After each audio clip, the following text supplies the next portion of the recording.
lessons, and then we'll go through the line and start eating, okay? I want to introduce everybody to Reverend Mustin, who is our new college chaplain. She's going to come and pray for us this morning and bless the food. Good morning. Let us pray. Gracious and loving Father, we thank you for the new day and the new opportunity to gather together as colleagues, as educators, mentors, and friends.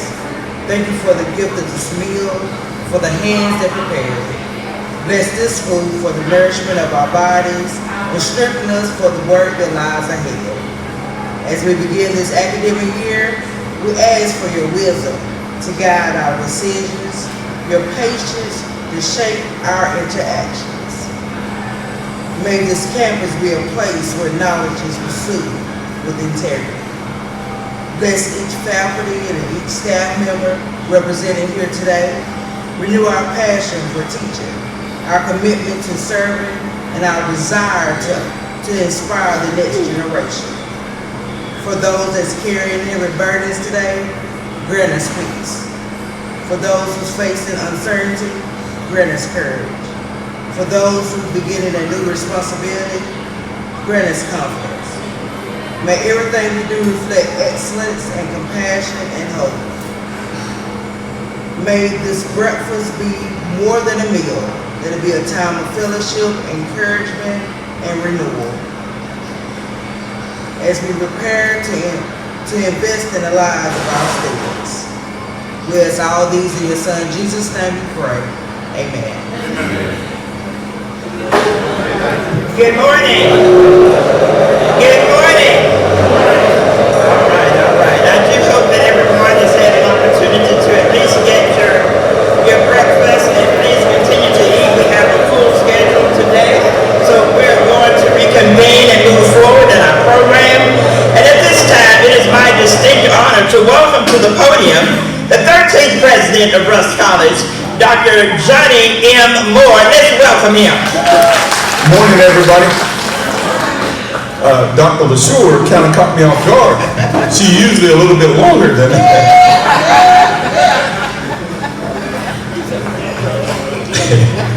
It is so wonderful to see each and every one of you. It really is. And I'm going to let you all in on a little secret. Miss Charmaine Reed is real. Welcome, Charmaine. Seriously, it is really hard to believe that it's August. I mean, it really is. I don't know what happened to the summer, and I hope and pray that each and every one of you had an opportunity to spend some quality time with your family, your friends, your loved ones. You had an opportunity to get away, because now it's back to the grind, as we say in athletics. It's back to the grind. We got to be here, all hands on deck. We got to get it done. But I do want, as we gather here today, this is our first official meeting of the start of the new year. I do want to just share my appreciation for your commitment to our students, your commitment to the institution, and your commitment to yourselves are trying to improve as we come into this up and coming new year. I just appreciate your leadership, your dedication, the countless hours you have invested in preparing Rust College as we welcome our new class here this academic year. Recently, I was reminded that we are stewards of a truly remarkable legacy.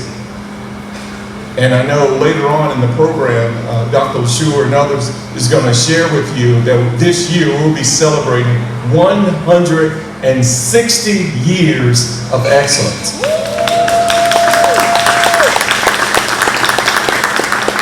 That's a long time. That is a long time.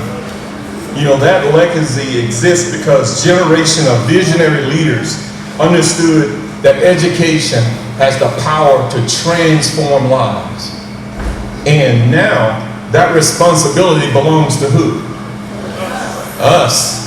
That responsibility belongs to us.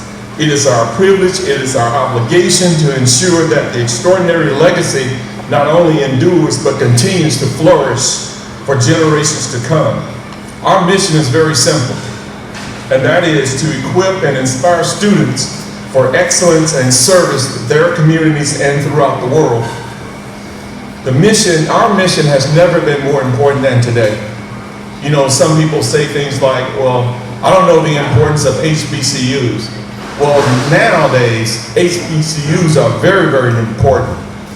So the onus is on us to make sure that when these young folk come to our institution, that we ensure that they're successful.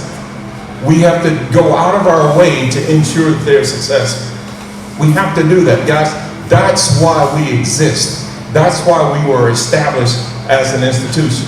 Our institution, as you all know, was established when? 1866. 1866, 1 year after the Civil War. 1 year.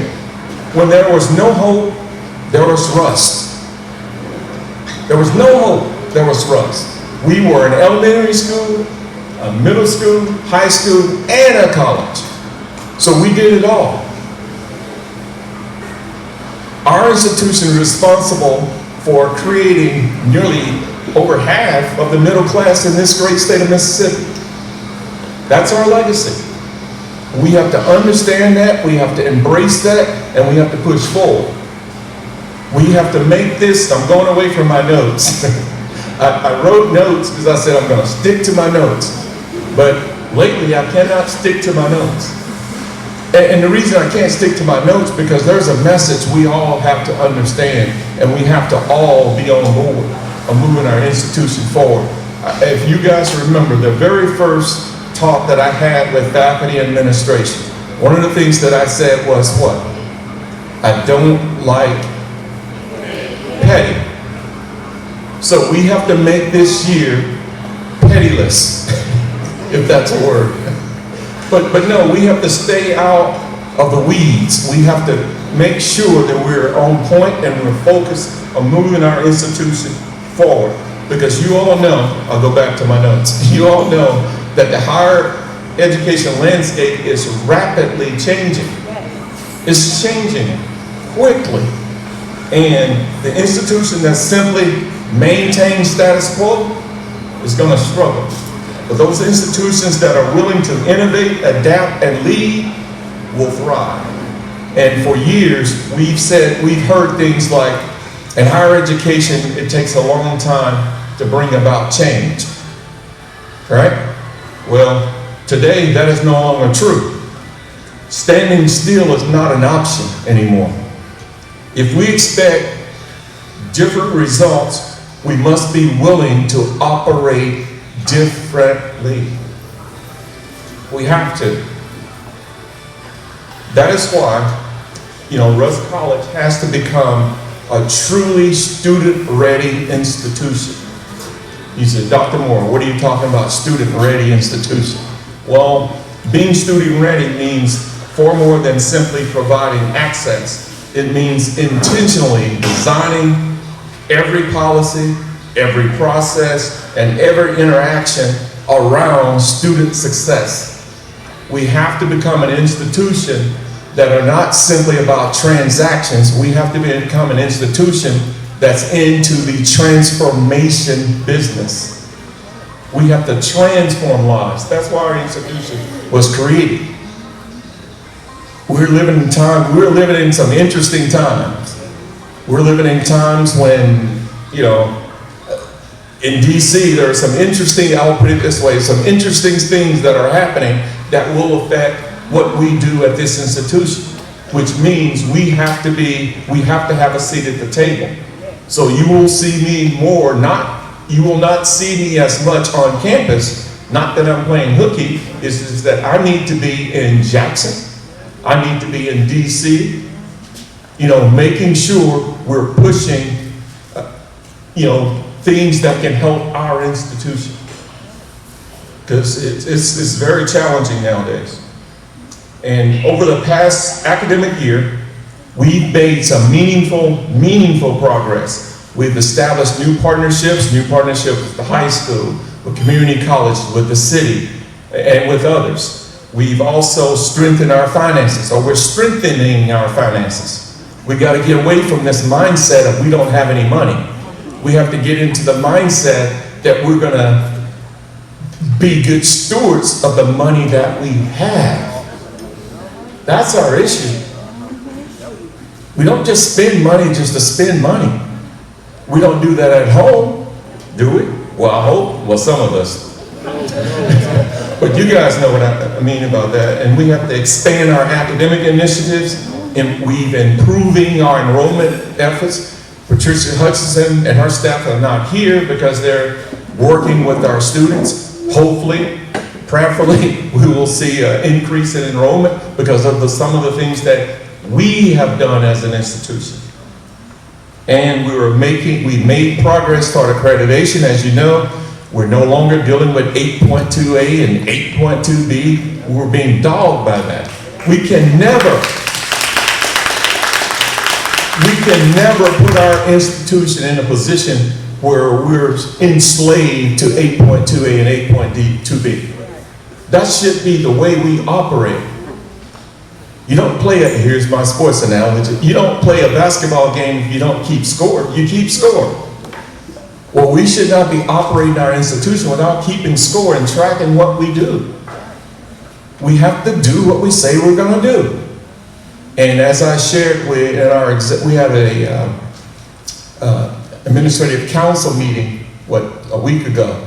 And one of the things I challenged the administrative council with is our executive cabinet. And it's formally known as the executive cabinet. We're calling it now the administrative council.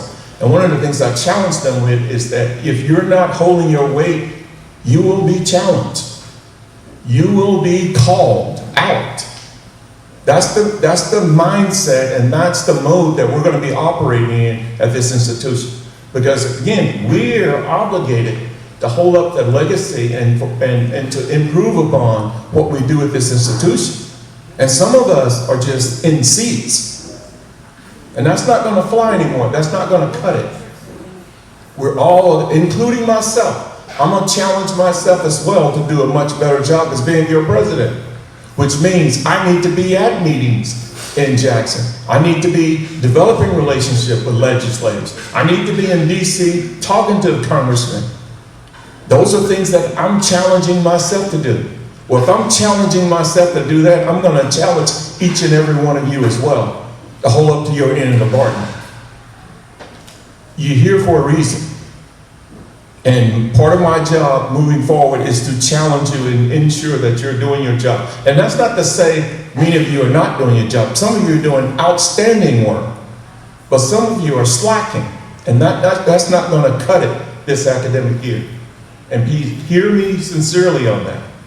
And am I trying to call people out? No, I'm just saying to you the level in which we're going to operate our institution. We're moving our institution to a different level, and to do that, it's going to take each and every one of you doing your job. That's what I'm asking you to do.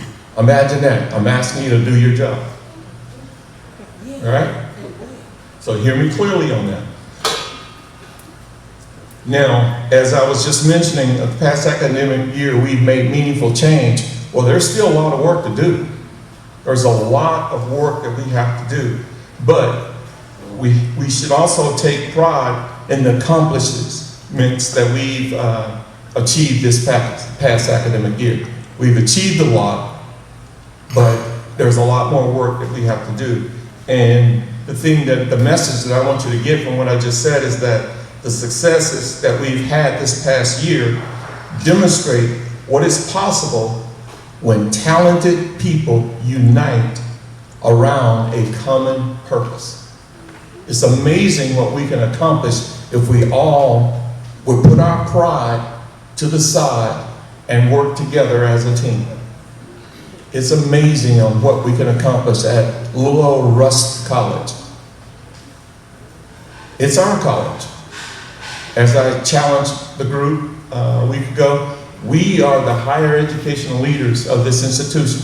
And hear me clearly on what I'm saying. I'm not saying leadership as it relates to a title. I'm talking about you can be a leader in every position at this institution. So we are the higher education leaders of this institution. We are the higher education leaders of Marshall County. We are the higher education leaders in Holly Springs. Well, with that comes with responsibility.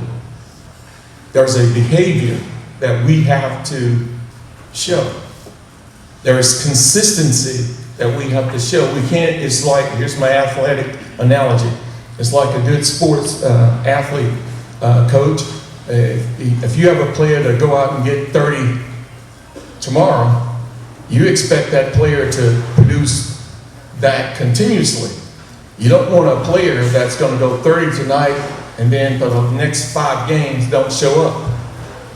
And what I'm saying to you all is that we all have to be consistent with what we do as employees of this institution. And so the other thing that I shared with the group last week, so I'll share with you today. I'm just about done. As we begin the fall 2026 semester, I ask each of you to embrace 3 commitments, just 3. Number 1, first, lead with purpose. So what do you mean by that? Every decision that we make should advance the mission of Rust College and improve the experience of our students. Purpose must remain the compass that guides every action, every initiative, and every investment in our institution. When we lead with purpose, we strengthen our institution, we empower our students, and we ensure that every decision contributes to the Rust College enduring legacy of excellence. Number 2, work collaboratively. And you all know this, and I know in the coaching world, they say this all the time. There's no I in team, but there is an us in Rust. Our greatest accomplishments occur when we function as one institution, united by a shared mission, rather than divided by departments, titles, or individual interests. When we embrace the power of us, we elevate Rust College and create greater opportunities for every student we serve. Number 3, pursue excellence in every single thing that we do. Excellence is not an occasional achievement. It is a daily discipline. It is reflected in how we serve our students, how we support one another, how we steward our resources, and how we represent Rust College throughout our community and beyond. I was talking to an individual this past weekend, a friend of mine. He was saying, "Doc, you've been been working as a president for over a decade."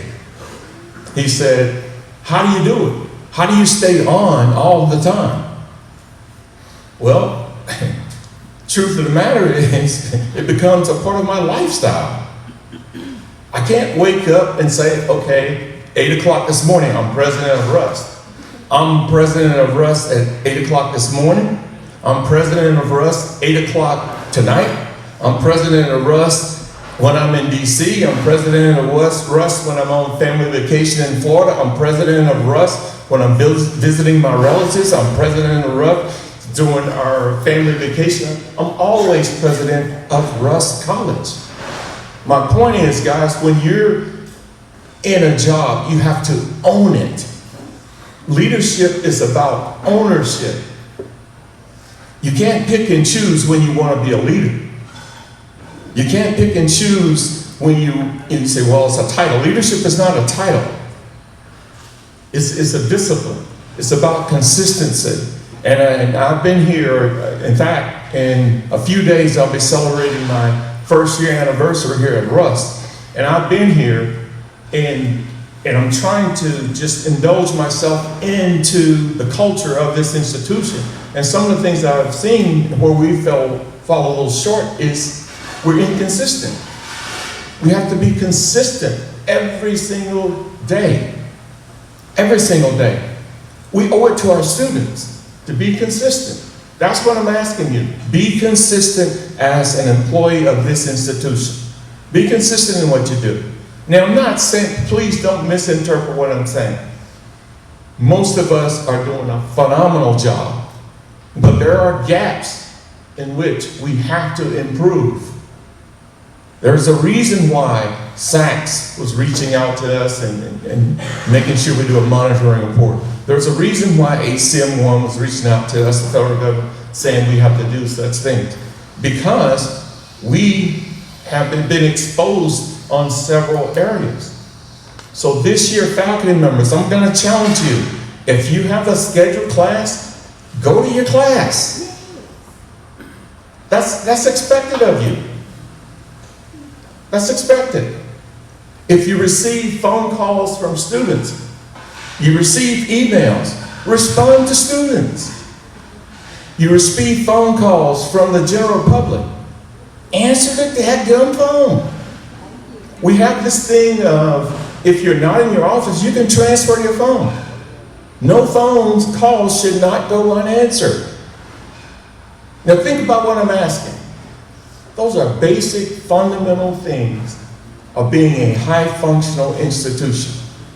If we're not doing those things, we're not functioning at a very high level. It may not have been what you want to hear this morning, but I'm obligated to do my job, and I will do my job. And I'm going to push you to do your jobs. And again, not saying that you're not doing your jobs, but we're in this together. If one phone call goes unanswered, that's a reflection on each and every one of us, is what I'm saying. So you might be doing your job, but someone else is not doing their job, which means we, as an institution, are not doing our job. That's where I'm coming from this morning. I'm saying we're at a brand new start of the year. It's a brand new year, and I ran into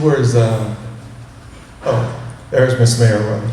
Yes, this will be our best year ever, and it's going to be the best year ever because I'm confident that each and every one of you is going to raise the level of what you're doing as employees and citizens of this great state of Mississippi. I'm excited about this year. I'm excited. But as a good coach, a good coach does what, coaches? Push their players. You bring out what the players don't even know that's there. Well, that's what I'm trying to do as your coach, as president, is pull us to even a different level, a level that we didn't even expect we can achieve. God says right before us, and my chief of staff has given me the signal, so I better wind this up. Powell, did you see that movement? You see what he did? He did one of these. So it's always interesting to know what signal he's going to give me. So when I'm up talking, just pay attention to the chief of staff. Watch his movements. He'll do something, sometimes he'll, like today, he did this. Sometimes he'll do one of these. And then he has all these, I don't know. What are you going to do next time? But no, Damien, Dr. Williams and I have worked together for quite a while. And when you work for a while, you get to know people and you do things like that. So, and I appreciate that, Dr. Williams, not to put you on the spot, but I couldn't resist that one because you did do this. But in all seriousness, I'll wrap this up.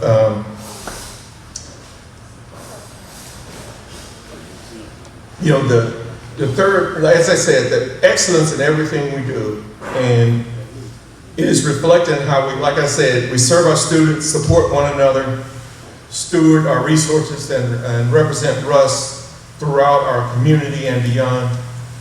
And excellence is not only measured by extraordinary accomplishments, but by the consistency, integrity, professionalism, and care we demonstrate every single day. That's what we mean by excellence. It's how we treat one another. We shouldn't be snapping at one another. For instance, I don't necessarily have to like everything that Dr. LeSure is doing, but I should come to her as a professional and talk with her. We have to be more courteous toward one another. Customer service starts at home. So if we can't treat each other with respect and how are we going to be expected to treat our students with respect and with customer service? So it starts at home. So we shouldn't be snapping at one another. If you find yourself fading, go take a break. So that's going to be the expectations. We're going to have to treat each other with more respect and with courtesy and professionalism. This fall, our students will arrive with dreams, aspirations, and tremendous expectations. Many will be the first in their families to attend college. They are placing their trust in each and every one of us. They don't know what they don't know. Right? I'm not saying don't hold students accountable, but what I'm saying to you is give them grace. Our students are dealing with a lot nowadays. It's not like the world has changed, as you all know. It's not like when we all went off to college. It was a different world, a different time.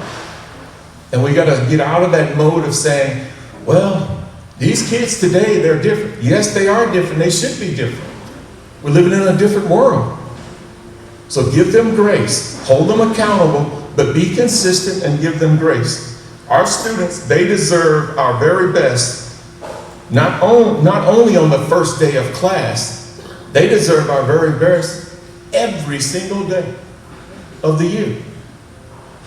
As faculty and staff, we set the tone for our campus. Our optimism, our professionalism, accountability, compassion, and commitment to serve will define the culture of our student experience. Let us lead with integrity. Let us communicate with transparency. Let us solve problems with urgency. Oftentimes, we have a tendency that no problems exist, and we just kick the can down the road. I'm challenging you this year, don't kick the can down the road, fix the problem with urgency. Don't wait for someone else to fix a problem, fix the problem, and then settle up. We have to operate differently. And let us never lose sight of why we are here.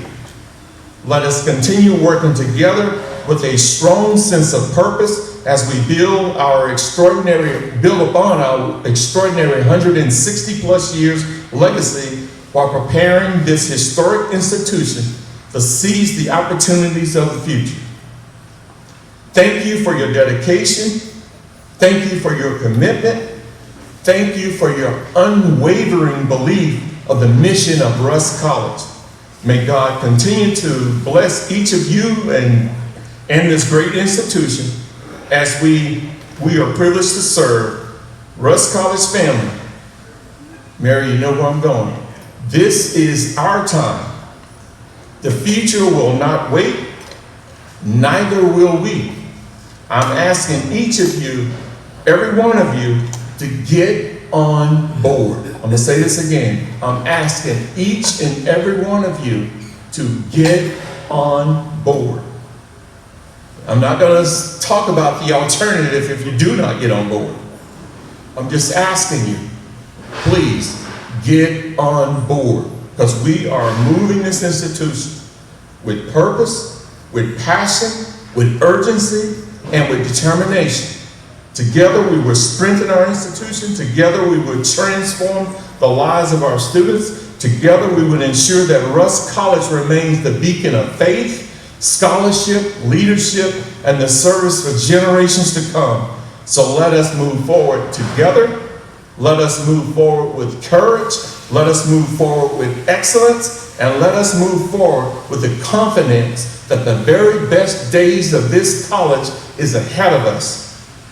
Thank you. God bless each of you, and God bless the Rusk College. Thank you all. Thank you so much, President Moore, for those inspiring words and for setting the tone for this institute and the academic year ahead. If you will do me a favor, as he comes to the close of his first full year as president of this beloved institution. If we're to stand and honor him by a great big round of applause, Dr. Moore, come on.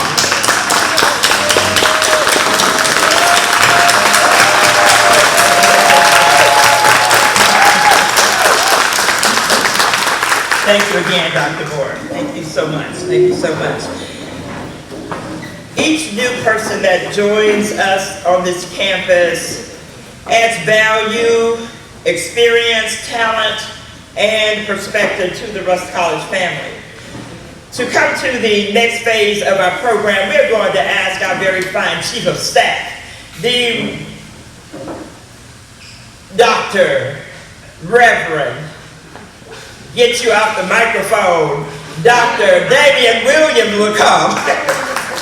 Good morning, everyone, and welcome back to a new year. We're excited about what God is going to do, and we have some very fine people who have come to join us this year, and so I'm going to ask that each of them would join me at the podium. If you started in January up until today, won't you come? Let us all see you. Meet me up here at the podium at this time.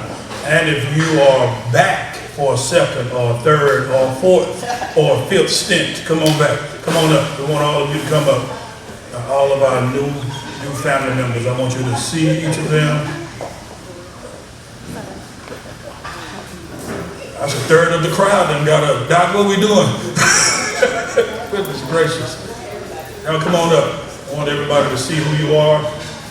And now what I'm going to do is we're going to play a little pass the mic. So this is what I want you to do. Let everybody know who you are, where you're coming from, and what you're going to be doing here at Rusk College. Is that all right? Who you are, where you're from. I mean, just look out there. Everybody's looking around. There's literally a third of the cafeteria is up here, literally. So that's a good thing. Hey, we're going to have to work on Dr. Williams' math skills. And so I'm going to pass the mic. We'll start this way, and we'll just keep coming across and let us know who you are, where you're from, and what position you'll be stewarding here at Rusk College this year.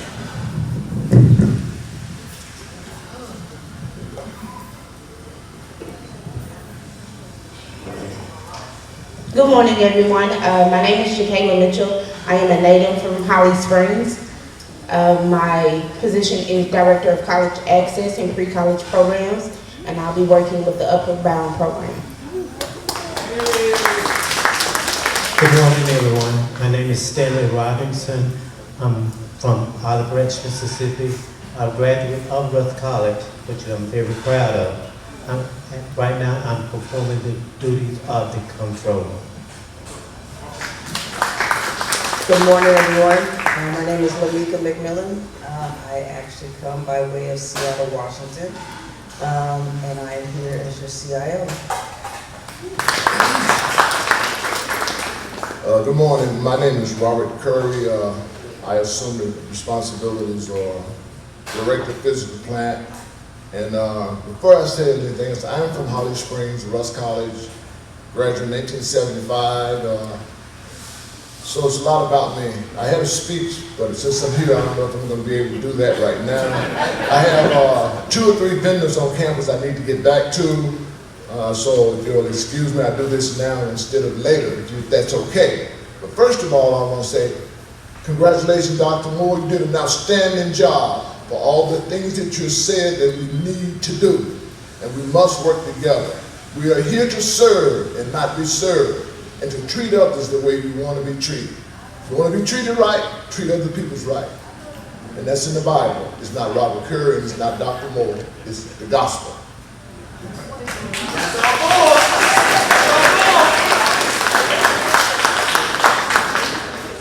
Good morning, everyone. My name is Adil Marzouk.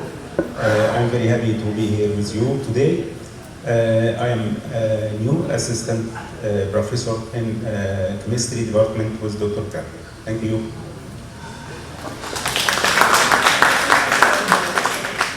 Good morning, everyone. My name is Sandra Dawkins. I'm old, new. I am a native of Holly Springs and a Rusk alumni. My position this year is Director of Financial Operations, and I'm glad to be back. Good morning, everybody. My name is Bobby Johnson. I am a 2020 retired from Russ College. I came back. I am the TV director for RCTV2 and also student lab director for TV station. I'm happy to be back. Thank you. Good morning again. My name is Jenny Buston. I'll be your new chaplain over Campus Ministries. I'm from Akron, Mississippi. Hi, good morning. My name is Marzea Satway, also known as Coach Satway. I'm the new head softball coach. Good morning. I'm Derek Benson. I'm Executive Director of Institutional Advancement. I'm a native of Philadelphia, Mississippi. I live in Memphis. Hi, my name is Jada Mercedes. I'm currently a senior at Russ College, and I'm from Atlanta, Georgia, and I'll be a marketing coordinator and the sports information director. Good morning. I'm Leslie Rodriguez McClellan, but you can just call me McClellan. That's a lot, but you'll see the long name. I'm the Executive Director for Institutional Initiatives. I moved here from Little Rock, Arkansas with the Arkansas Division of Higher Education, and I'm originally from Oklahoma. Warren Haynes here, originally from New Jersey. I'll be working with all of you and my colleagues and in the community trying to upskill the workforce development and workforce innovation, community engagement, and all things credentials. So thank you. Good morning, my name is Edward Newton. I'm the head men's basketball coach. I am an alumni here at Russ College. I'm originally from Stockton, California. This last 4 years I've been serving as assistant coach at Claflin University in South Carolina, but I'm home. Good morning, everyone. My name is Derek Lewis. I serve as Assistant Professor of Music and Director of Bands. I'm from Memphis. Good morning, I'm Chad Mitchell. I'm from Salem, Arkansas, and I'm the athletic director. Good morning, I'm Jackie Powell. I'm the Principal Vice President of Academic Affairs, and I am from the great state of Texas. My name is Victoria Goodman, and I'm the new Administrative Coordinator of IR.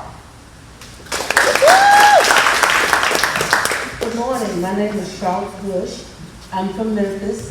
I came from the New England College, which is my undergrad school, and Howard Law School, and I'm teaching composition, advanced writing, and professional writing.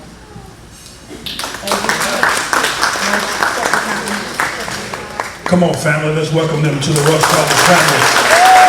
Thank you for being here. You go back to your seats now. Come on, y'all can do better than that. Let's welcome them to the family, and let's make sure that we get them involved in what we've got going on here, and make sure that each of them feel welcome, welcome, welcome. Coach Satway, raise your hand. Listen, this was a special hire. Special hire, let me tell you why.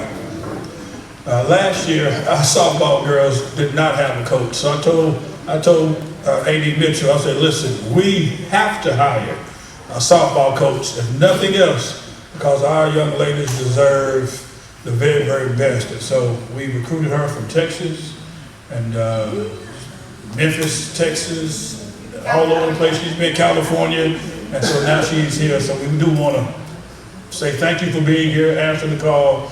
Our young ladies who came back could not go without a new coach this year, and so she's here and she's ready. How many athletes do you have? 20. She's got 20 softball players, and about 14 of them are brand new.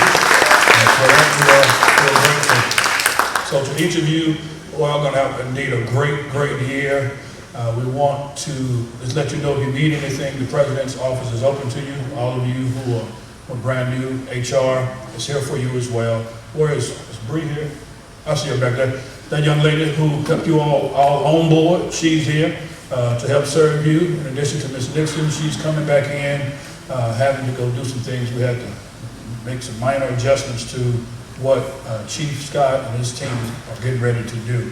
But again, welcome to each of you from the bottom of our hearts, and we're looking forward to having a fruitful year with each of you.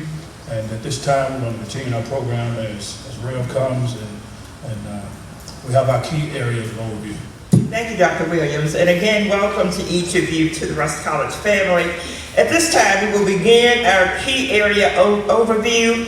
And if you have an agenda, you would recognize where you fall in that order. We are going to respectfully ask each person to please limit your remarks to 5 minutes.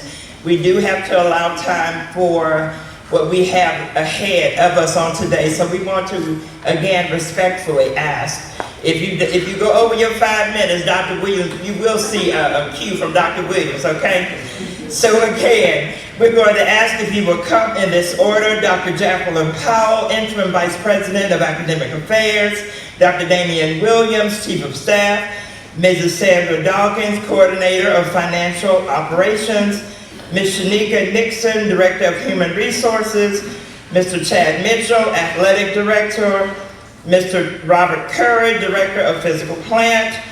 Dr. Derek Henson, Executive Director of Institutional Advancement. And yours truly will return at that time. If you will, Dr. Powell. Good morning, everyone. I got a bone to pick with Dr. Williams, Dr. Satterwhite.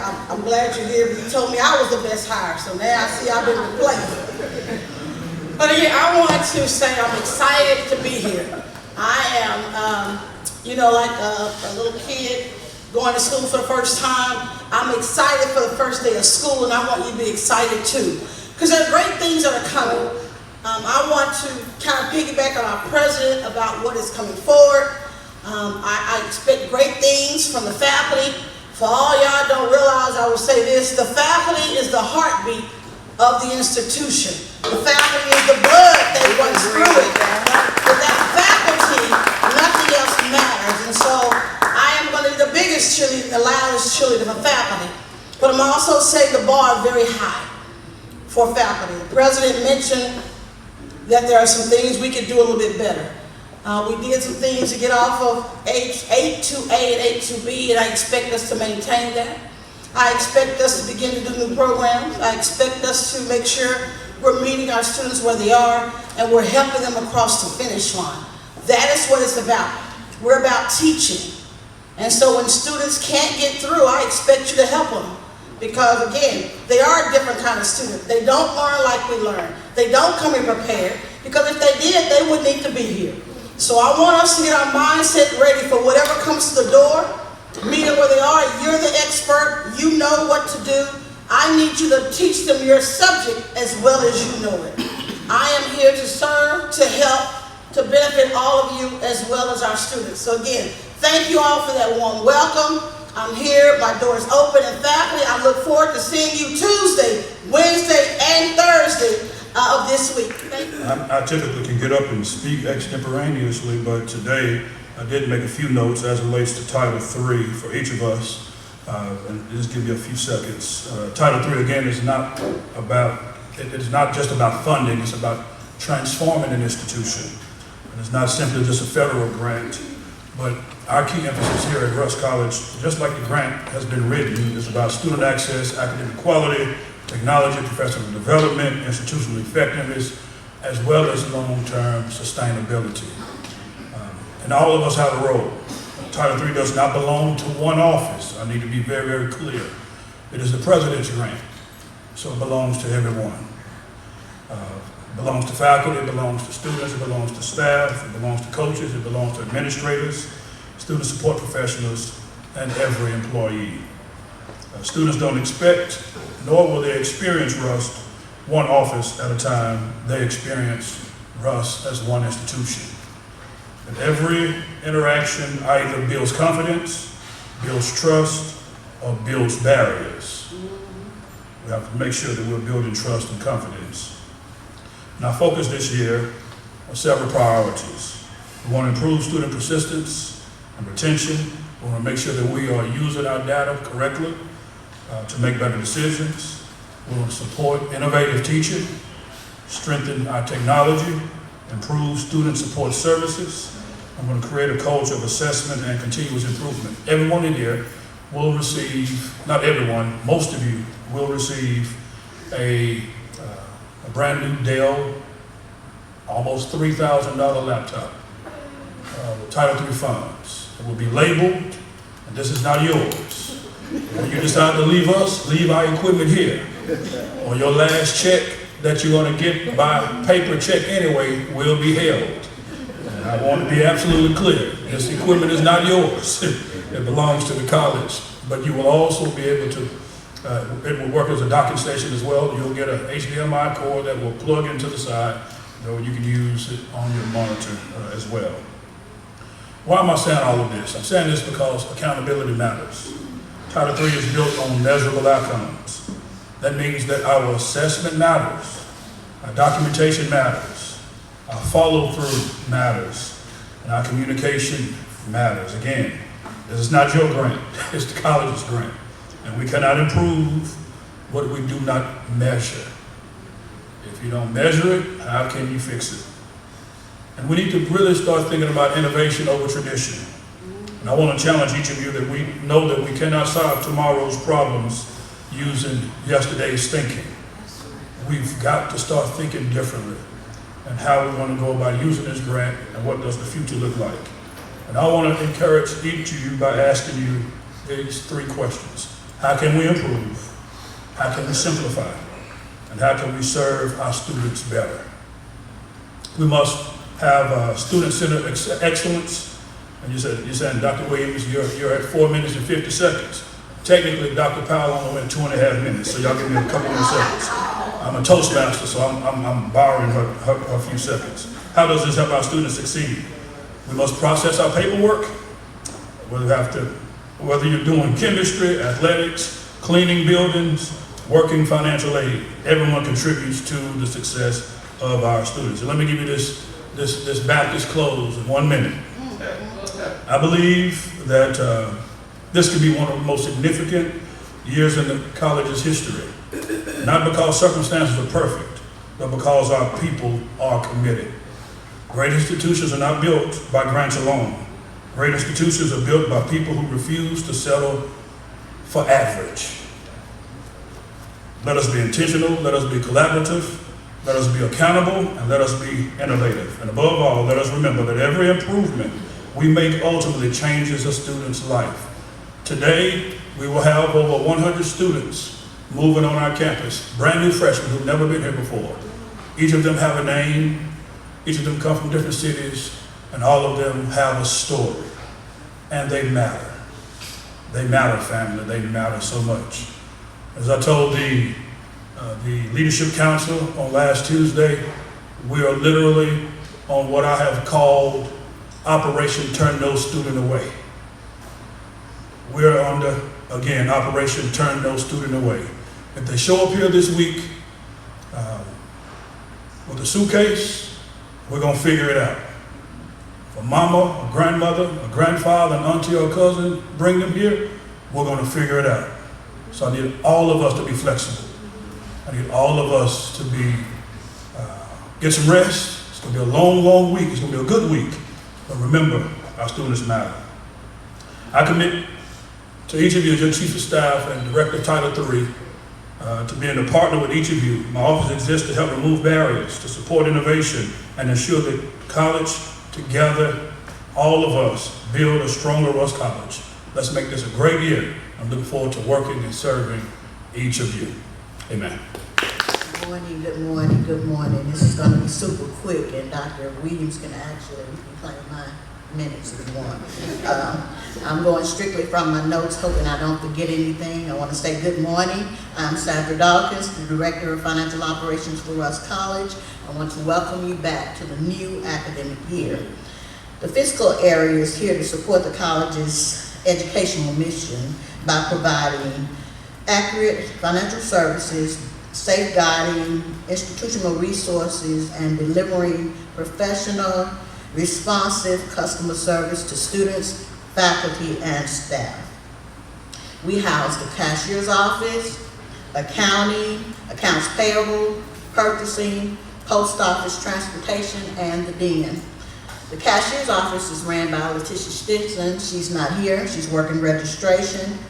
She handles all student account concerns as well as receiving and depositing for the institution, reconciling with financial aid, and making sure our funds are spent responsibly and accounted for. Our accounting area consists of Mr. Stanley Robinson. If you're here, wave your hand so people can see you. He's our comptroller. And Mrs. Stella Hall, our senior accountant and special funds program. If you're here, raise your hand. They are responsible for making sure our financial statements are ready and audit ready. Accounts payable is Ms. Bunny Hatch. She's also working in registration today. Her job is to make sure that the college's expenses are paid. Ms. Loretta Johnson, if she's here, she handles the purchasing of and ordering of goods and services for the college. Mr. Harold Moncrief is our Director of Transportation and Post Office. And Ms. Geraldine Walker, the Director of the Den. Our priorities for 26-28 area is currently focusing on closing the books and preparing for the audit that must be completed by November. We are also focused on offering considered and friendly services to our students as we continue registration this week. Thank you. Purchasing and requisition process. When I got back, there was a little something going on with our requisition process. It seemed that people were ordering things and not following through on the process, which kept our vendors kind of unhappy. So, as we go through the purchase office process, which is manually so far this year, but we're working on getting it automated. When you complete a requisition, you need to acquire the proper signatures, submit the requisition for financial approval, and after you receive your approval, you're going to take it to procurement or purchasing, and they're going to place your order, request your goods and services. Once you have received your goods and services, you are to sign your invoice and get it to voucher payables for processing. This means that your vendor is going to get paid. We're having a struggle with trying to get vendors to the campus because they were not being paid. We want to end that and can do it by working together. Policy, let's see, it is just, as a note, if you if you receive a good or service without following the proper paperwork, then you will be reported, because the only way we can get a handle on this is if we follow the process. So I ask that you work with me as we work with the vendors and we can get back on a stable footing with that. It is the policy this year to collect the P cards. We're going to do and they're due today. Dr. Weaves is telling me that if you have a P card, you turn it in today. We're going to do a sign in, sign out process on the P card. So if you have one and your sport is not in service, we're asking you to return the P cards. And if your sport is in service, we're going to issue it back to you. At the end of your service period, we do expect you to submit all your invoices and settle your P card debt. And if you don't do it, it may be payroll deductions. So you want to, handle that as quickly as possible. As we get on the process of trying to improve the services of the business office, we ask for your patience. It's gonna be a process, and you may not always get the answer that you're looking for, but we are also monitoring budgets pretty closely. So you don't have $1 million budget, please try to operate within the budget that you have. I look forward to working with you, and we're going to have a great year. Good morning, everyone. I'm the Director of Human Resource. My name is Shanika Nixon, and Ms. Beard is my HR assistant. Dr. Williamson, I have 2 minutes, so I want to give you all a few updates. As for, I know you heard Dr. Williams made a statement about if you actually resign from your institution, you'll be receiving a paper check. So I ask for everyone please, not just for paper checks or anything like that, or resigning, just for W-2 purposes and whatnot. Or if we have to just contact you for any reasons, please update your address, your phone number, and any, also give an alternative email address, just in case if we have to contact you by via mail or email. As well as, if I know it was, in the past we had a few people employees who actually was having trouble with Bearcat Portal. We're going to start going forward with, within a week or two, allowing you to actually request off in your Bearcat Portal, and your reporting supervisor will be the one to go in and approve your leave time off. So I just ask that if you are having trouble, please contact IT via email help desk, so they can actually assist you in getting into the Bearcat Portal. Next, it would be your, what we're going to do is start doing a payroll, going to send out a payroll calendar for monthly employees, bi-weekly, and y'all know about work study. So what we're doing is also making a payroll cutoff, so we can actually get all the data into the system in a timely manner, so we're not rushing trying to get anything in all our transfer files to the bank.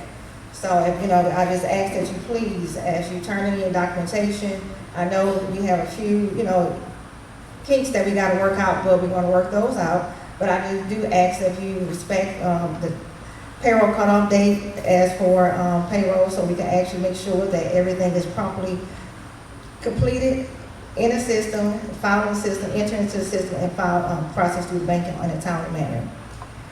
And as well as lastly, I wanted to say, I know you saw the signs in front of the building. Normally we see the signs of everyone, like the president or, you know, chief of staff or whatnot. But now we're parking on the west side of the campus near the Doxy.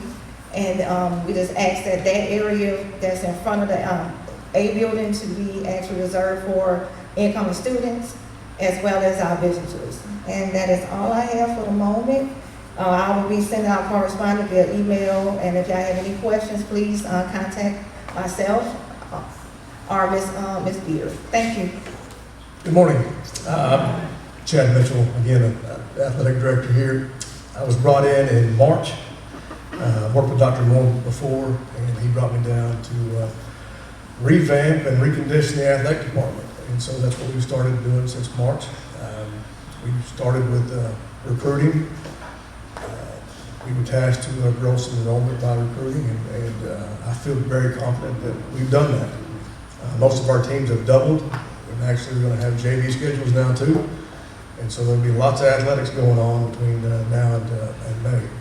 And so I'm real excited about that. We got our coaching staff pretty much intact. We still got a few more hires to do, but we've got a full staff in the works and ready to go on that. As a faculty, we go as you go, and so if there's anything that you guys need from us as coaches, please let us know, and we'll do the best we can to help you in any way we can. And so my office is down in the gym. If you ever need anything, it's always open, so please come down and visit. Thank you. Good morning again. As I said earlier, Robert Curry, physical plant, 1975 graduated of Rusk College. And I worked at the physical plant probably 20 years, and I retired for 5 years. And so now I'm starting to wonder, why did I come out of retirement? I don't have all my plans put together. I came in about 2 weeks ago and really trying to assess what it is happening in the physical plant. There's a lot of moving parts going on right now. We have some issues that we have to get straightened out before classes start. And some of those things are like the BCS building and the Hamilton Science building is hot in those buildings. So we're trying to get some chillers on the ground to start to try to cool those buildings down so that we can get going. And a cleaning crew. So it's a lot of work to do. And all I ask is your help. I'm asking for your support and cooperation, because there's a lot of requests come to the physical plant every day. A lot of requests. And we're short-staffed.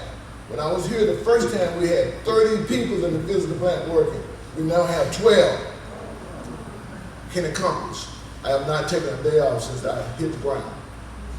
I came in yesterday and worked for a few minutes to set the Brown building up, Dodson building up for registered. I needed the green room open because I was supposed to put some computers in there. Didn't have keys because I don't have all that bundle of keys I had before. So I asked the good Lord, I said, I'm going to put them behind the stage. When I look behind the stage, you can't secure them.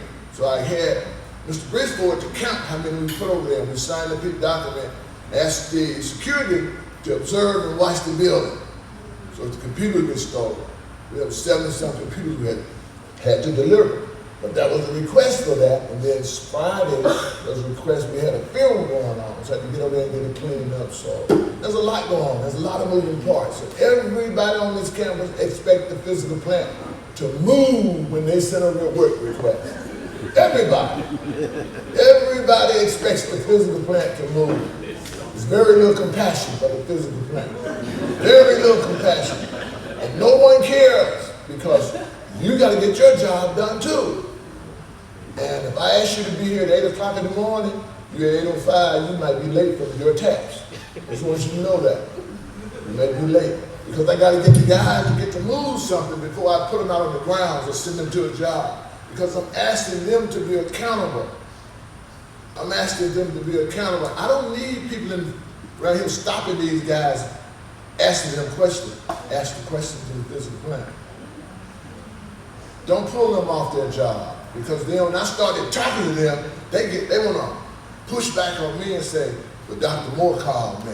Dr. Williams called me. So-and-so called me. And I'm saying, where are you? Where are you? What you doing? And sometimes I see them in places they don't even think I see them. So I have to push back on myself not to come out on them because I'm real passionate about what I do. And I move fast. And most people, I told y'all the first time, well, I didn't tell you this, but most of the time, people don't like me. And you probably don't like me either. I just want you to know that. You probably don't like me. Because I'm going to ask you to stay in your lane. And you're not going to like that. Because you're used to being out of your lane. But if you heard what Dr. Moore was saying this morning, then you might come back into your lane. My 5 minutes is up. Mr. Curry, I need my office here. Right. Well, good morning again. I'm Derek Henson, Executive Director of the Institute of Advancement. I just want to give a few highlights. As we said earlier, this is our 160th anniversary year. I want to say hats off to Ms. LeSueur and the Honorable Mayor Terry and his team. As you drove in from different areas, you may have seen new signs, 160th sign. Dr. Moore wanted signs up before the students started arriving here, and I can say we got that done on Friday. They were out all around the city, so congratulations and thank you, team, for helping us get that done. We also want to highlight that we have workplace giving, employee giving, and we want everybody to contribute something to Rusk College. We have a joint campaign with UNCF. We have to raise $60,000 that we give to UNCF, and we get a return on investment. So if you can, $1, $5, $10 a month, or however you get paid, contribute something to Rusk College. As the church say, we want to give a little tithe back to our workplace giving campaign. So please help us out. We have to raise that $60,000 by March 31st of every year. And we just renewed that campaign for this coming school year. We are starting a brick campaign. Well, not starting, we're implementing the brick campaign. You can purchase your own brick. So if you want to give your $160 to buy a brick in the area in front of right here, we'll have bricks. If you put your name on it, you can dedicate to someone. That's $160, or either $250 for the bigger brick. So if you want your name in big letters, not Hollywood, but you can immortalize yourself on the campus of Rusk College. And our President's Gala is coming up, which will be doing Founders Week. We will also have inauguration of our 13th president. The President's Gala tickets are really $160, but we're giving employees, the flash sale will happen September 1. Those tickets will be on sale for $130 for faculty and staff. And then on October 1st, we'll have the early bird special of $140. So save you a little money, do your payroll deduction. Miss Nixon will send those forms out, and you can do that pay monthly until that time. All right? And just one last thing, in fundraisers, we don't want to do nickel and dime fundraisers. We are here to help you, support your programs, support your classrooms. So talk with us. No need of going after FedEx for a $1,000 loan, or $1,000 grant, when we could be going for a $500,000 whole program to support the whole business division or a different division. So come to us, talk to us, let us know or understand what you're trying to do as a program. Dr. Powell, Dr. Armstrong, we have a grant committee where we're looking up for ideas. We want new programs. Well, in order to have a new program, you gotta have some money. So don't just jump out there. Let us know what you want to do. So have any questions about fundraising or how we can help? We're gonna be starting a campaign for the band. Mr. Lewis has done a phenomenal job. Well, he's gonna need some money. Anybody that was a band head, I was in the band, and it's not cheap. So we'll be looking, if you want to support something, we will have various campaigns, and we'll be looking for those people. People give to people, all right? So let us know who you are and what you want to do, and we'll expand those type of programs. Thank you. Dr. Williams, he was only up about 4 minutes. Can I have one of his? No? Okay, thank you. And at the risk of going over my time, forgive me if I stick to my notes, okay? So again, I'm Mary LeSueur, Director of Public Relations and Marketing at the institution, and it is my privilege to serve in that capacity. Our office has been charged to work to protect, strengthen, and promote the Rust College brand. Every faculty and staff member plays an important role in telling the Rust College story. And there are just a couple of points, about 5 or 6 points I would like to make and ask you to kind of engrave them in your mind. One would be that we are all brand ambassadors. The way we look, the way we present ourselves, we are all brand ambassadors. Every interaction with a student, parent, alumnus, visitor, and or community partner helps to shape the public's perception of Rust College. So we ask that you remember that as we go out and as we interact with each other. Number 2 would be use approved Rust College branding. And we're sharing some of the imagery now about what some of that Rust College brand looks like. I don't know if we have enough, but I will be forwarding, once we've completed our complete brand guide, I will be forwarding that complete package to you. And upon approval, it will be shared on the our website, okay? So please take a moment to look at those images, and if what you have been seeing or you have been used to using does not look like any of that, you are in violation, okay? Please know that we will be enforcing this more so this year, and please don't get upset with us if we are forced to call you to the mat for using anything other than that. If you have questions about something else or anything on your handouts, please do not hesitate. We are located in the old President's House. As you come on the campus, our office is always open, and we welcome your comments, okay, and your feedback.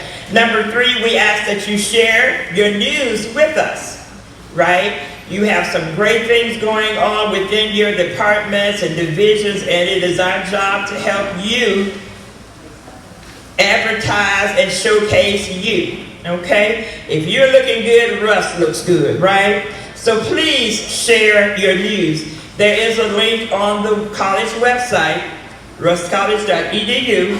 If you scroll down to the bottom, there is an option to submit your request or your information to our office, or whether that be website submission, social media, flyers, advertisement, accomplishments.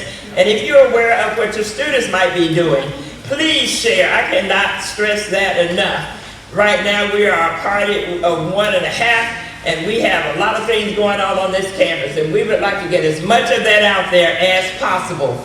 And it is our job to do that. We are committed to do that, but I again appeal to each of you to help us in this effort. Now, the new folk don't know this, but the folk who've been here before realize how many persons we have working in our office, right? So we have a total of, Shanika, how many employees do we have? About 150 employees working out of our office, right? That must include you, right? We again appeal to you. I cannot stress. It really upsets me when I look on your social media page and you have been recognized, Ms. Goodman Hill, for doing all this great stuff, and you have not shared it with me. Amen? So we ask you again, you notice I keep repeating that, please share your good news with us, okay? Number 4, submit requests early. As early as possible, right? We ask for at least a leeway of about 14 days. If we can get it done quicker, we will. But please submit your information to us early. Again, there is a link on the website. 5, help us maintain an accurate website. Review your department and division's webpage regularly. Every now and then things are, out of compliance or old or what have you. We have no way of knowing that, right? Unless you tell us, okay? Notify our office when personnel, programs, contact information, deadlines, or departmental content changes, okay? Number 6, follow media relations procedures. If you get direct inquiries from any media outlet, please send that contact or that request to our office. Who speaks on behalf of the institution? Okay, all right. So please, whoever it is, send that to our office, okay, so we can get it to where it goes. It might go back to your division or what have you, but please share that information with us. Number 7, practice responsible social media use. Personal social media accounts should not be presented as official Rust College accounts, okay? And as I prepare my clothes before Dr. Williams throws his leg out, the Office of Public Relations and Marketing is here to serve as your communications partner, okay? By sharing your information early, following brand standards, and working collaboratively, we can present one clear, consistent, and compelling Rust College story. Not a Mary story, not a Dr. Henson story, but Rust College story, okay? And again, you have also been shared, so please take a moment when you get a moment to look at that handout as we've shared the official brand images for the colleges. And again, if you're using these, I know we have some very gifted and talented designers in this room. Please, before you share that out, please forward it to our office, okay? And don't be upset if we ask you to, why does this logo look like football when it should be, a round image? So please, we're more than happy and available to work with you in any capacity, okay? There will be an approved brand guideline, that will be shared with the college community. We ask that you adhere to that. That will also include approved letterhead, PowerPoint templates, our media relations standards, our approved logos, which we've already shared with you as well. Even as it relates to your email signature line, we all probably have done our own things, but once that is shared out, we ask that you would change that to be in compliance with the approved email signature line that has been shared with you. We've also shared a founder schedule with you as well. Please take note of that. We will also be sharing our digital copies of that as well, okay? At the risk of probably running over to somebody else's time, I'm going to conclude my message at this time. And I don't think our time allows for questions, but know again where we are. Our extension, our phone numbers. Please don't hesitate to ask any questions that you might have, okay? And now, we're going to move a little bit further in our program. I know Chief Scott is ready to really get here, but before he comes, we're going to take a brief break, about a 10-minute break. Know that from 11 until 1, we will have a professional photographer on campus right across the hall when you go out the door. In particular, today, our staff, we want everyone to get a professional headshot, okay? Again, she'll be there and available from 11 until 1 o'clock today. That's staff. Faculty, we will be in Olive Branch on Wednesday during that same time period. So please don't leave here today without getting your headshot, okay? All right, so let's take a break for about 10 minutes just to stretch as Chief Scott and his team gets ready to go into the next phase of our institute, okay? So take about 10 minutes, and we ask if you would please be back in 10 minutes. Thank you. Okay, we're doing door prizes. Be sure to pull your ticket out. We have some nice prizes. We want to make sure you have to be present to win. Everybody have their ticket? If it ain't my number, you better run it high. 55123. Is that your number? Is that red or black? Blue? I don't have it yet. I didn't get one. Okay, red ticket. Oh, red. Okay. Red ticket specials. And don't forget, guys, everything is 50% off in the Den today. Today only. The Den, the gift shop. Today, if you want to get your Russ College gear, today is today to get the 50% discount. So does everyone have their ticket? The red ticket? All right, we ready, Ms. Taylor? Hold on, we're still doing it. Be sure to come up and get your t-shirts from our guest on today as well.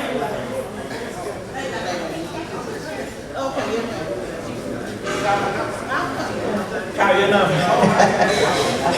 Look, depending on what it is, everybody split it. They're right there. Nah, you're in trouble there,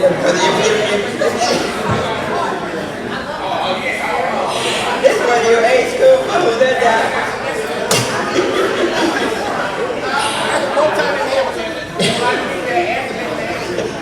all right, do you have your ticket? Why don't I have a ticket?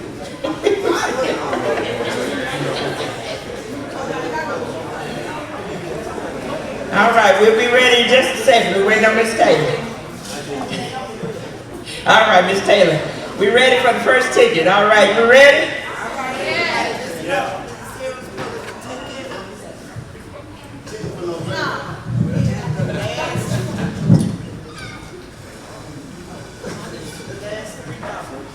Your last three numbers. 826. You have to be present to win. 83826. Going once? 826. Going twice? Yes. Here we go. Here we go. You almost missed it there. All right. Okay.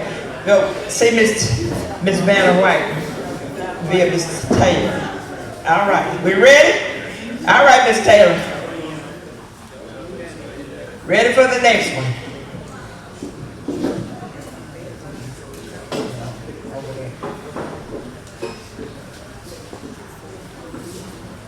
Eight, 6, 1.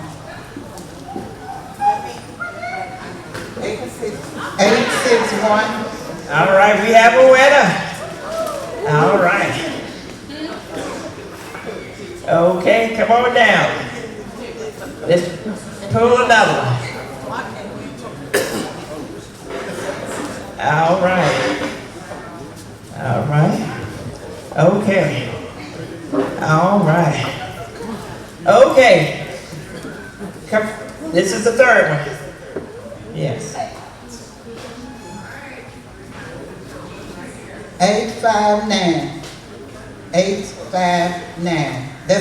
These are the last three numbers on the ticket. All right, we have another winner.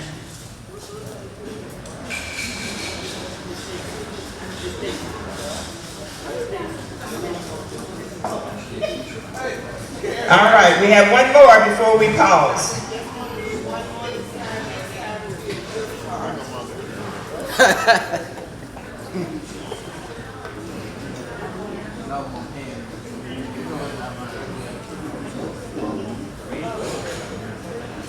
Eight, 1, 3.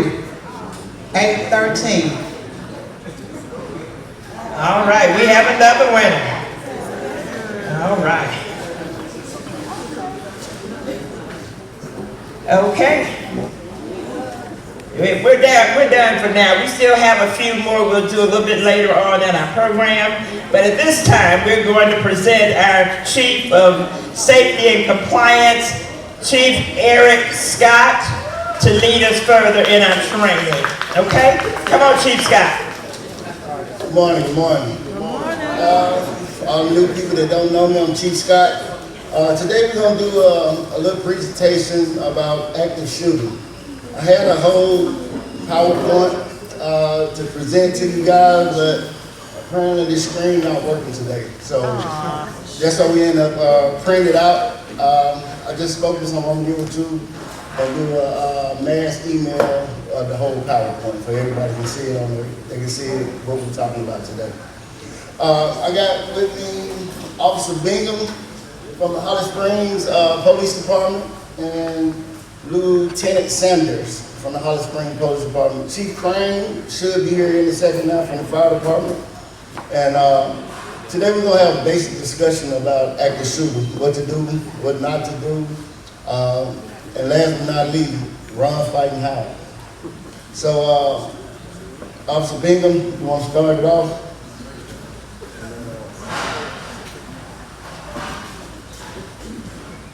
Good morning. Good morning. Thank y'all for having us here this morning.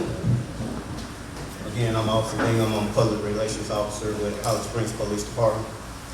And we're here to just make you aware of active shooter. First question. What do an active shooter look like? Anybody. Exactly.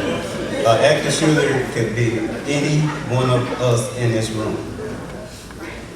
When it comes to an active shooter, 9 out of 10 is going to be someone that you work with. Wow. Because when it's an active shooter and someone that you work with, sorry, I got to move. If it's someone that you work with, they know the place better than anybody else. Wow. And when it comes to an active shooter, the number one person they're going to come to, if it's like a college or if it's a police department, they're coming for the head person. Your president, your dean of students, your teacher. Because these kids these days, they don't care what you do to them. Number one thing, these are adults, young adults. They can get a weapon. We don't know what's in neither one of these cars out here. How can they get them on campus? It's very easy. It's not only this campus, it's any campus. When it comes to an active shooter, it's run, hide, fight. We have magazines here for everyone to look into. If you don't get one, just let us know and we will provide you one. If you are in your office and you're hearing shots, a number one thing most people are going to do is, hold on, is that what I think it is? Right. And a lot of them, I hear shots all the time. Then you hear it again. What you gonna do then? You're gonna come to that door, close that door. Closed door is good. You're gonna lock the door. If you have a wedge that you keep your door open with, When you close that door, put that wedge behind that door. Pull your desk to the door. Silence your phone. Silence anything that's going to make noise. I know some have these little balls that go back and forth. Throw them away. Because when it comes to that, that's what they're looking for. That's what they're listening for. If I'm an active shooter and I come on this campus, I have no idea where I'm going. Even in law enforcement. If you say, go to the Doxy building, the first person we're gonna come to is Chief Scott. Where's the Doxy building? We have to get familiar with the school campus as well. Not only us, the fire department as well, sheriff department. These are the ones that you're going to see. It's good to have folks to come and train, but the best ones to train is your chief of police here, because he's going to be the first one here. He knows the buildings. He knows the routine. He knows this area. He knows what students are supposed to be here and what students are supposed to be there. Another thing, when it comes to these students, watch how you talk to them, because some students cannot take it. Oh, you ain't know my mom. You ain't know my dad. And another thing, if they say, well, I tell you what, I got something for you. You hear it all the time. I got something for you.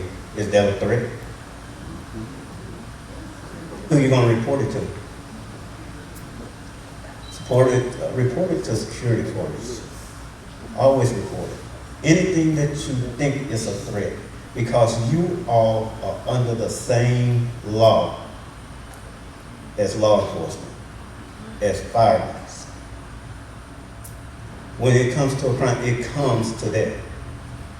They will get charged as the same thing as aggravated assault on a police officer, on a fireman.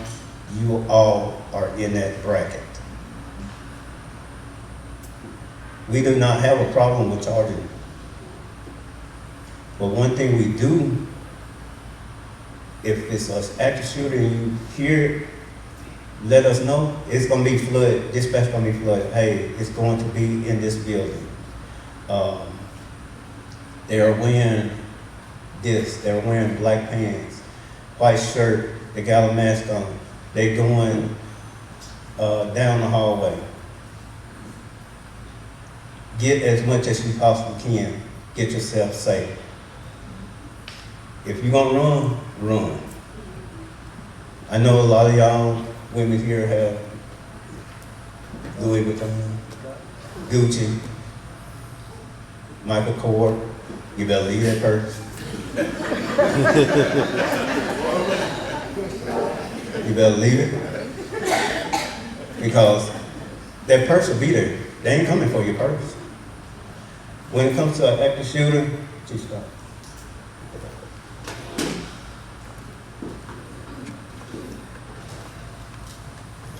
Do anybody know what this is? You can hold up. This is low. This is an AR-15. These are the magazines. They hold 30 rounds. And when they come, they're gonna come quick, hard, and fast. They try to do as much damage in the less amount of time. We have to base ours on what they use. If they got AR, we got AR. They got 30-round mags, we got 30-round magazines. And the reason why we call them magazine, we did enough push-ups in the academy to call them magazine. Because we call them clips, we're gonna do some push-ups. And they told us clips go in little girls' hair. So, trust me. They are magazines to us from now on out. I did enough push-ups for that. And with the training that we do, we just got trained on ARs. We have to go and get trained every year. Sometimes twice a year. So we do know how to use them. As for the pistols, they have pistols as well. And when it comes to church, we have musicians come in all the time. We have different ones come in. You might have someone come in here as well. But I'm just grown. I'm still upset.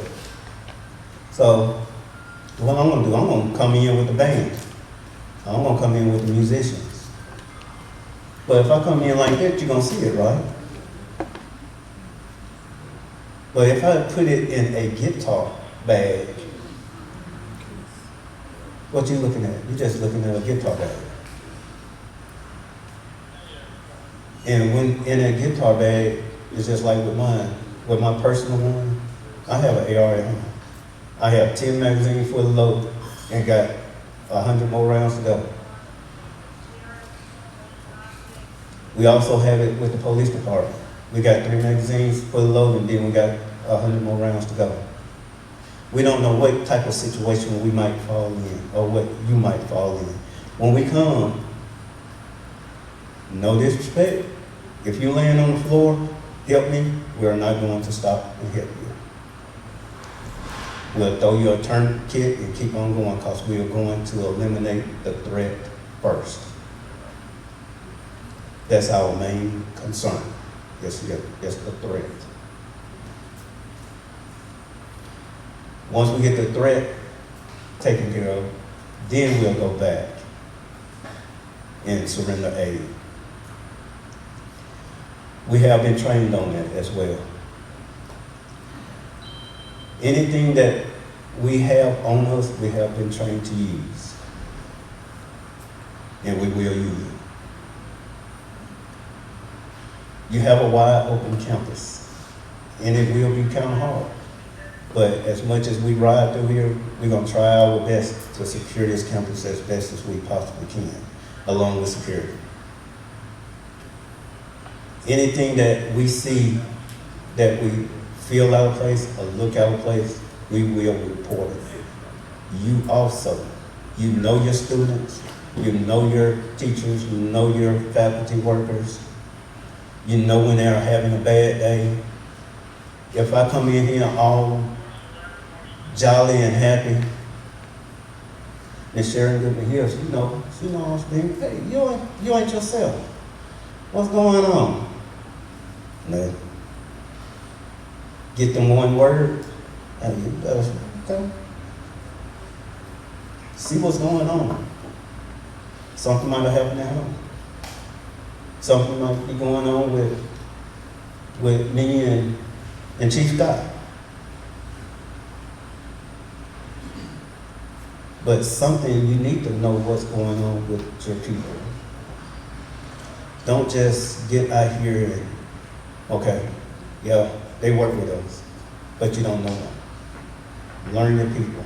It's just like with the police department, even though we're a small police department, but we know our people. We know there's something wrong with them. Yeah, we go through a lot. We see a lot. Do we need therapy? I'm pretty sure we do. Because of things that we do see. If you're having a bad day, I know y'all have someone here that you can go and talk to.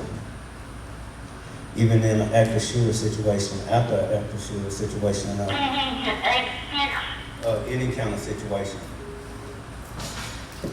you go to that person and you talk to them. And they can help you. If we can do it, we will. We'll help you as much as we possibly can. So, like I said, when it comes to active shooting, it's not only AR, AKs. Now they have these guns now with a switch on them. Have y'all heard of a switch? If you haven't heard of a switch, they put them on a regular pistol and they can shoot 100 rounds within 3 seconds. They faster than an AR.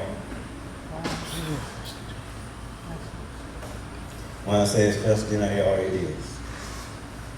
That's a lot of rounds in a short period of time. Just watch what you're doing, watch what you're saying to these folks. Hey, when you walk beside a car, glance in that car, you see something, hey, they look like a gun over there. Call Chief Scott. I don't think he's supposed to have a gun like that. You'll find it. You'll get with us on it. A lot of things that happen here, it'll come to us later. But if it's something here that we see, we're going straight to security. We're not going to overstep our boundaries. If it's something that you need to know, if it's shooting in the area, we're going to let Chief Scott know. Chief Scott going to let the president know, to let you all know, lockdown. We got an active shooter in the area, or we got shooting in the area. We do not want anyone to get hurt, because if a bullet goes up, guess what you got to do? You got to come down. A stray bullet do not have no one's name on it. That's one of the things that we're trying to do. We want to make sure that this campus is safe. We want to make sure you are safe. And if you don't feel comfortable going to your car thinking someone might be after you or students might be mad at you, you can call security. Hey, I'm not comfortable. If security is not available, you can call us. Hey, we'll come out. We'll walk with you. We'll escort you to your car. If you need to go to the bank, we'll escort you to the bank. That's something that we will do, just to make sure that you are safe.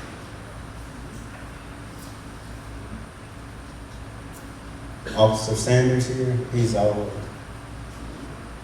investigator. He got some more stuff to tell you as well, but since I have the floor, take it. Do we have any questions on anything that you want to know? I guess mine is more for Chief Scott. The system that we have in place, if there were an active shooter, I'm thinking it's something that might come through Ms. Lesueur and Dr. Henson. Does that work? Our emergency alert, can we do a test right quick to see if, does it work? You should come straight to our phones, right?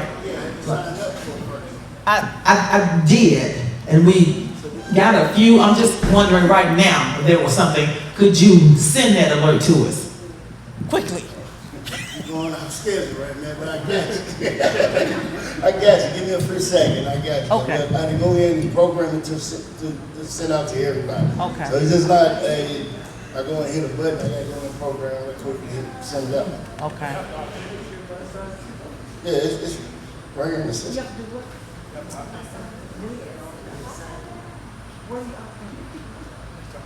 And that will come from you, Chief? Yeah, it come from myself, come from IT, Mr. Bell. Okay. He sends them out. Dr. Harp sends them out. Mainly gonna come from one of the people that's on the head parts of the system that was involved in when we first got it. So eventually we're gonna go ahead and we're gonna put Dr. Moore as a head person, Chief of Staff as a head person. So all the main people, they'll know it. It'll come to them first and they can send it out. And if something very, very important, Dr. Moore will say, hey, go ahead and send it out right now type. But we're going to encourage everybody after this to go ahead and sign. If you haven't signed up for it. And we'll do a test run today on it. Because I know these officers, they got to go to work. But we will do a test run today on it and let y'all know that it does work and it is efficient.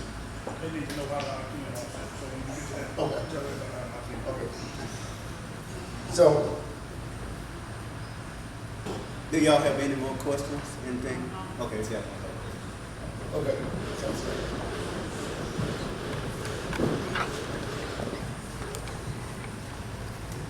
Hi. It's really, and I really appreciate that you are going over active shooter training. I've been asking for this for like the past 2 to 3 years since I've been here. The main thing, the next question is most people have no idea and have no understanding of what to do if this occurs. Are we going to have any active shooter drills on this campus so that they understand what the protocol is and what we should be doing? So, as an active shooter instructor, you have the hands-on, only law enforcement can do hands-on. A lot of people ask to go through this hands-on thing, but you can't. Right now, it's only law enforcement. And they're not going to teach that to the public, because if we go to teaching everything we know about how to take down the active shooter, they'll know how to take us down when we come in. So it's not for the public.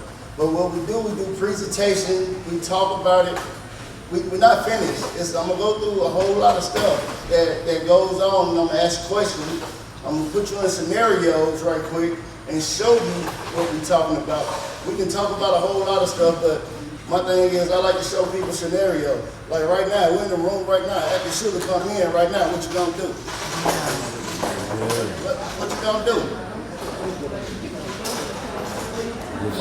First thing I'm gonna do is I'm gonna come up with a plan. I don't need everybody trying to run and talk at the same time. We need to come up with a person that's gonna have a plan. We need to secure that door. That's the first thing we're gonna do. All these tables and stuff, we're gonna secure these doors, secure these windows around here, and get far away from these windows because you can see through them. We're gonna get far away from them as possible. We're gonna try to go down on the ground where they can't see us. The active shooter, hey, they got peripheral vision. They only looking at one place. They trying to hurt many people as possible. So what I'm gonna do now, I'm gonna give you like I said, I had it on my PowerPoint, you can see it. So I'm giving you the general characteristic of an active shooter. The general characteristic of an active shooter, they have told somebody. Somebody around here, if we had an active shooter, somebody that said something about it. They have told somebody they feel like hurting somebody. They planned it already. Most active shooters already planned out where they gonna do it, how they gonna do it, how many people, where the building they gonna be at, who they main targets. Their motive is revenge. They got revenge on somebody. Something happened to them. They got a history of depression. So y'all around here, y'all talking to these students, and you see a student that's down, try to encourage them to go to, we can get community care over here and talk to them. Let's not act on talking back, talking crazy to him. If a student comes to class one day and he's not like Officer Bean would say, he's not himself. You used to see him jolly and happy every day. And today he's off. Everything about him off. Check on that student. Check on his movie. Not only just check on him in your class, call around. See where his next class is at and have somebody, hey, come and watch it. Don't say nothing to him, come and watch it. Because you never know what's going on in that student's mind. 78% of them are suicidal. They have thoughts of killing themselves.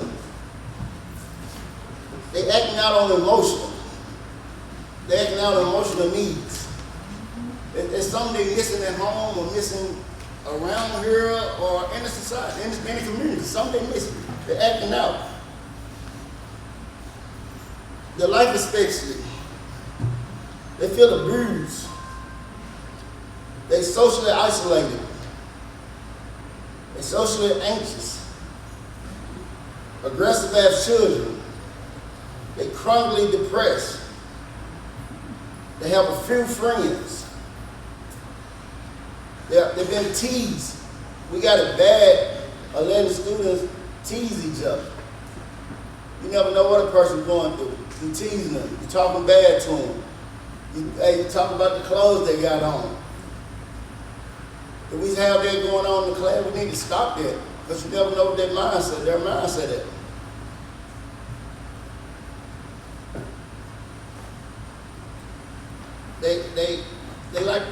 They want a threat. It's like a threat to them. Their mindset is like a threat. It's like everything they going through, they see red. They can talk to you all day, they see red. So if you see a person that's out like that, contact us immediately. Don't try to talk to them yourself. That's when we go through CTI training and stuff, CIT training and stuff. Sometimes we have to get somebody in to talk to some of these students. Not just on the college basis, on the high school basis too.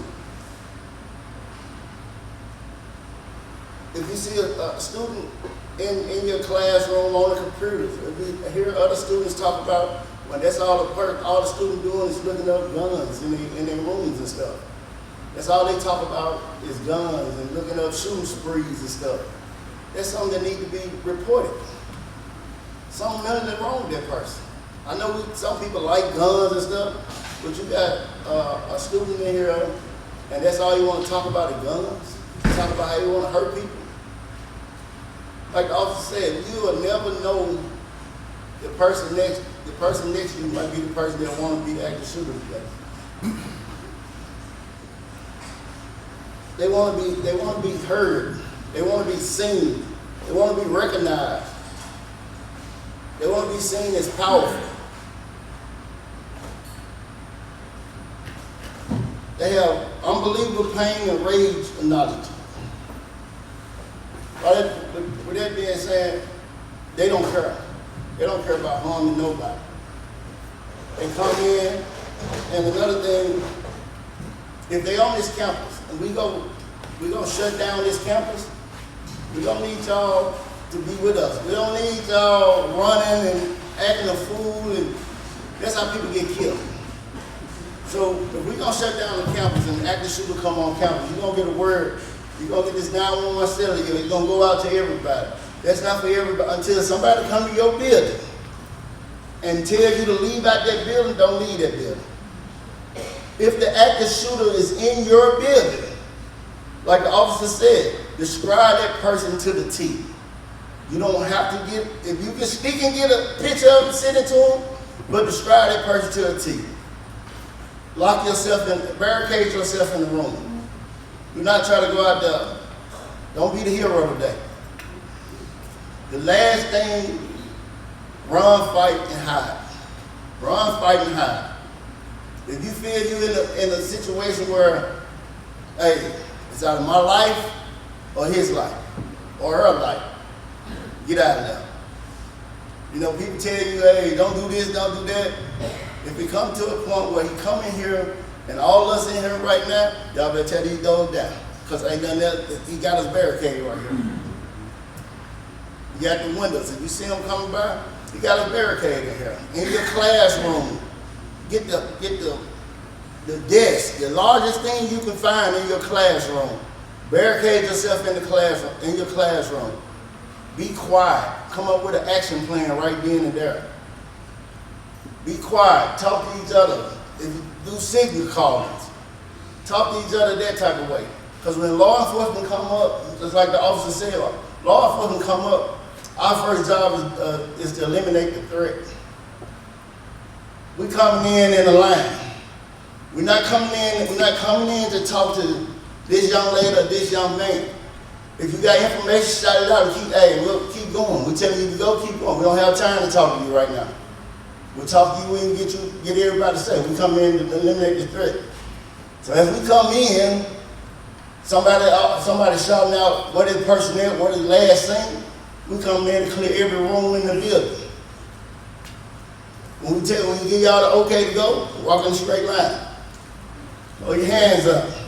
Walk in a straight line. Come up out the building, no talking. Go straight out the building until you're safe, in the safe area.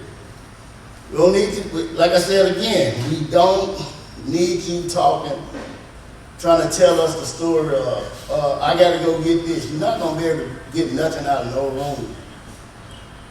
You're not, hey, when everything's safe and clear, your stuff's still there later on, I'd rather save your life than let you go in there and get your purse. Though he made the joke about the purse and stuff, not just the ladies, the men can leave stuff too.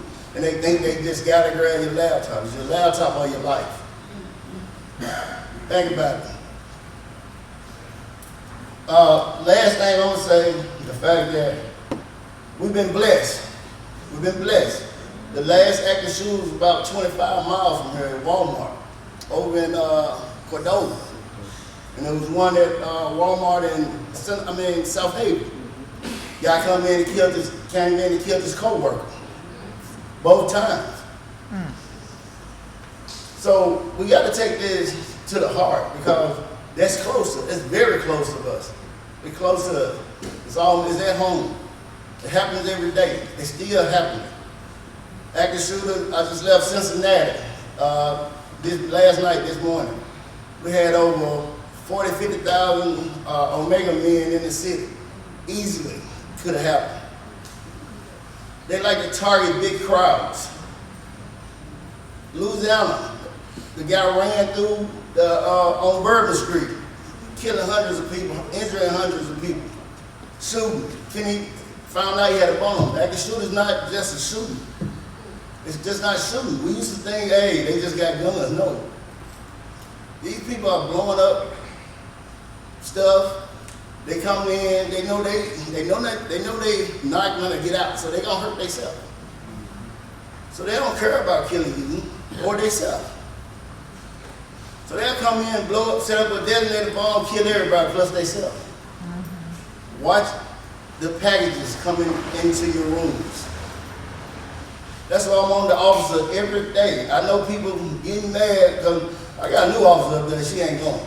She gonna ask you for your ID, everything. If I can get everybody on the same page, we gonna be safe around here. At least 95% safe. But that's what we ask, show your ID. Stop flying through that guardhouse. We think something wrong with you. You flying through there not stopping. Hell, you might be an active shooter this morning. I don't know.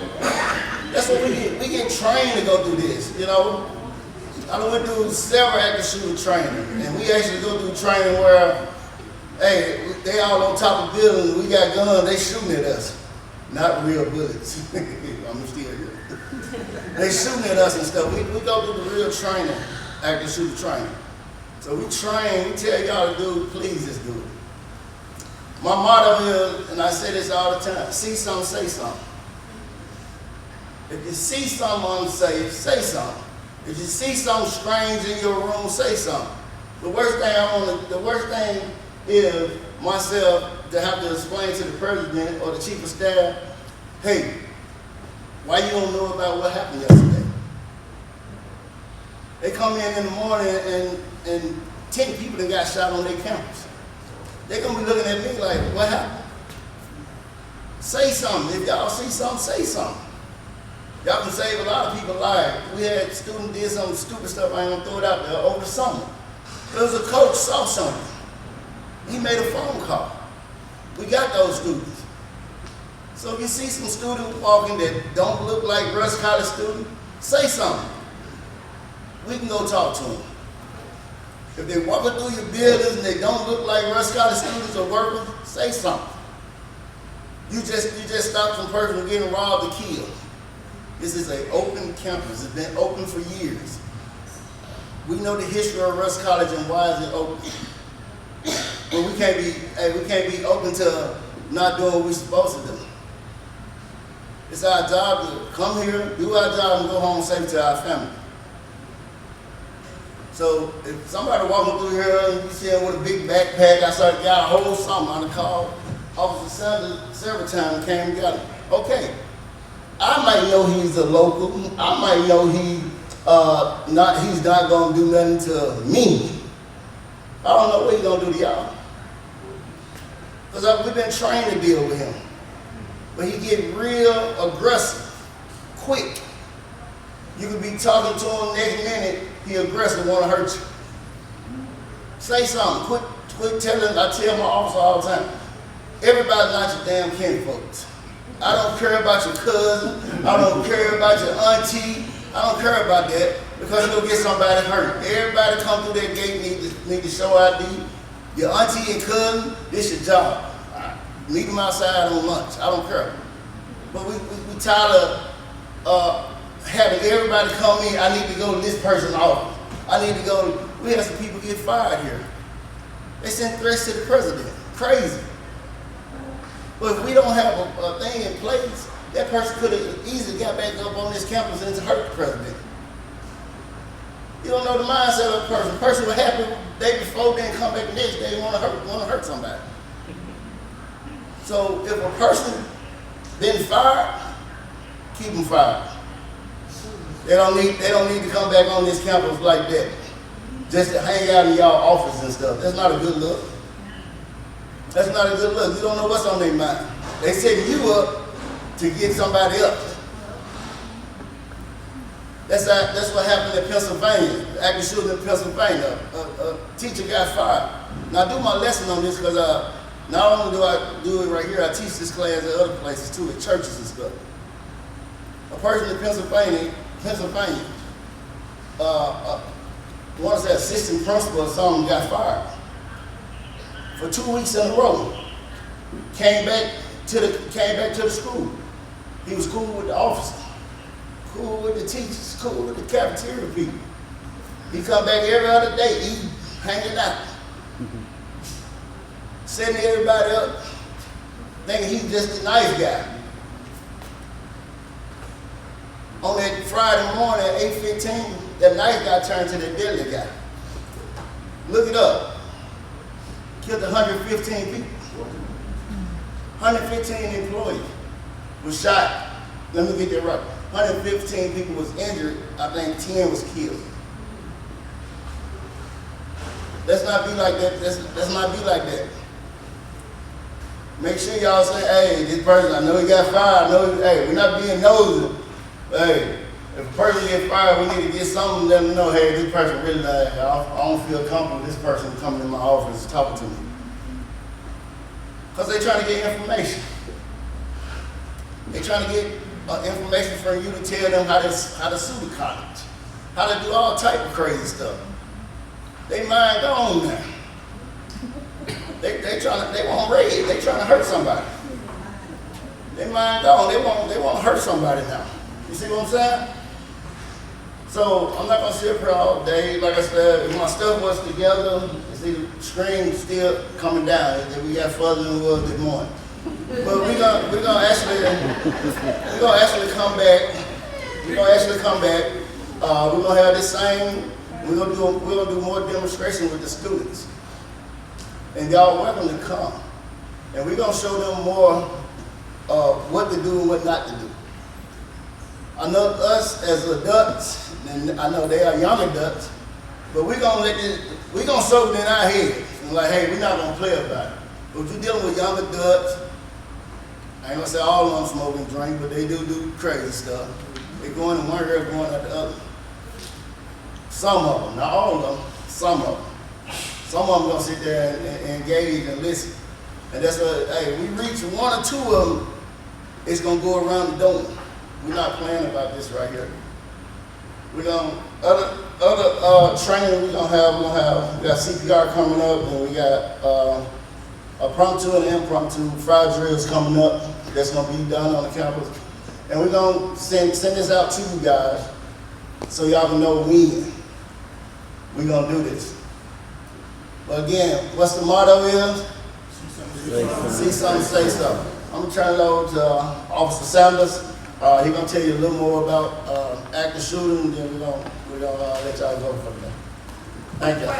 Quick question. Yeah. Would you kindly be sharing your cell number with us?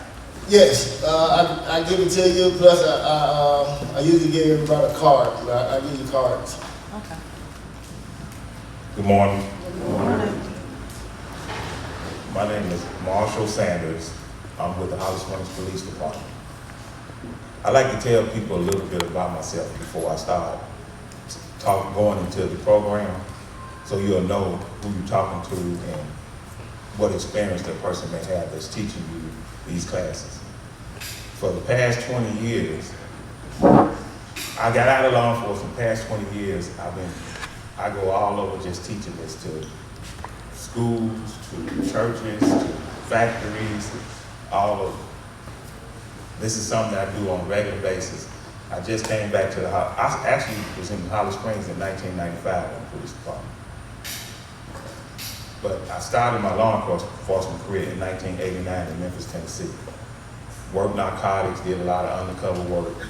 But I made a lot of contacts all over the United States, from the FBI, the CIA, the DEA, As a matter of fact, an FBI agent texted me Friday and said, do you know this guy? He sent me a picture. The guy was from right here in Holly Springs. And he was talking about blowing up some stuff in Holly Springs on social media. We didn't put it out because we didn't want to panic, but when he texted me personally on my phone and said, do you know this guy? And he was a young kid that was in Holly Springs, went to school here, and he was kicked out of school here and went to school in Olive Branch. But he was over by the park on Boundary, and he was taking pictures around the park and was talking about blowing some stuff up. We had to take that serious because you never know when somebody's gonna react, what they're gonna do. A lot of times it's always a threat, and they say, oh, they're not gonna do anything, they just talk. I've been around a long time to see a lot of this stuff come through. One person here that mentioned they was from Texas, I think it was a young lady, she said she was from Texas. You from Texas? This stuff goes all the way back, and I did a lot of research on a lot of this stuff. In 1966, in Texas, it was 13 people killed in an active shooter at a college. I got a whole list of college situations that has happened in colleges. Chief Scott mentioned about a staff member in Nevada. It was a professor, former professor, went to the school to fill out an application for a job. They didn't hire him. He came back and killed 3 people. 67 years old. He was upset because he didn't get hired. You never know the mental state of a person. Officer Bingham mentioned about the training that we go through. I train all the time. I train the police officers. I train officers at the academy in Oxford, Mississippi. But I've been training constantly for things like this, and hoping nothing happened, but it's always got to be prepared. I was in a Circle K yesterday. Somebody left a big backpack, like Chief Scott mentioned. Everybody's just walking by, not paying attention to it. Even the clerk, I said, who backpack is that? It was a black backpack. She said, I don't know, it's been there for some hours. She don't know who left it. It was just there. You never know. So when you out walking through campus and you see something, say something, you see a backpack or something suspicious, a vehicle, and I like what Chief Scott said. When you coming in, you work here, you've been working here 10, 15 years, don't get mad at the person at the front gate because they don't know you and they say, can I see some ID, who are you? It happens all the time. It happens all the time. They get upset, they complain, you should know who I am. You may not work here no more. You probably got fired yesterday. So you really have to pay attention to what's going on in your surroundings. There's so many different situations. 2 years ago, there was an incident that happened. But believe it or not, a lot of things that's happening we don't even hear about. Well, you guys don't hear about. I'm on all kind of text alerts when something happens. Something can happen in Chicago, I don't hear about it because I get a text alert. An active shooter just happened at this place in Chicago, or it happened in New York, or it's at a school, it's at a playground. An active shooter comes in, well, they call it active assailant now because they don't just shoot. They can come in with a bomb or some type of explosive. They can run over a lot of people. They're doing it now. And a lot of people, when they had the Boston bomber, when the people was running a marathon and they blew up. I watch a lot of documentaries on things like that. I see a lot of that stuff happening. You would be surprised of how many things that has happened on this campus that you guys don't even know about. That we have to come. The guy that he was talking about that comes around with a black backpack, he called me 2 weeks ago. He was on campus at 5:30 in the morning. He had my phone number. He has my phone number because I know I can talk to him. And he called me and saying he wanted to go to Parkwood. And I asked him, I said, where are you at? He said, I'm at Russ. It was 5:30 in the morning.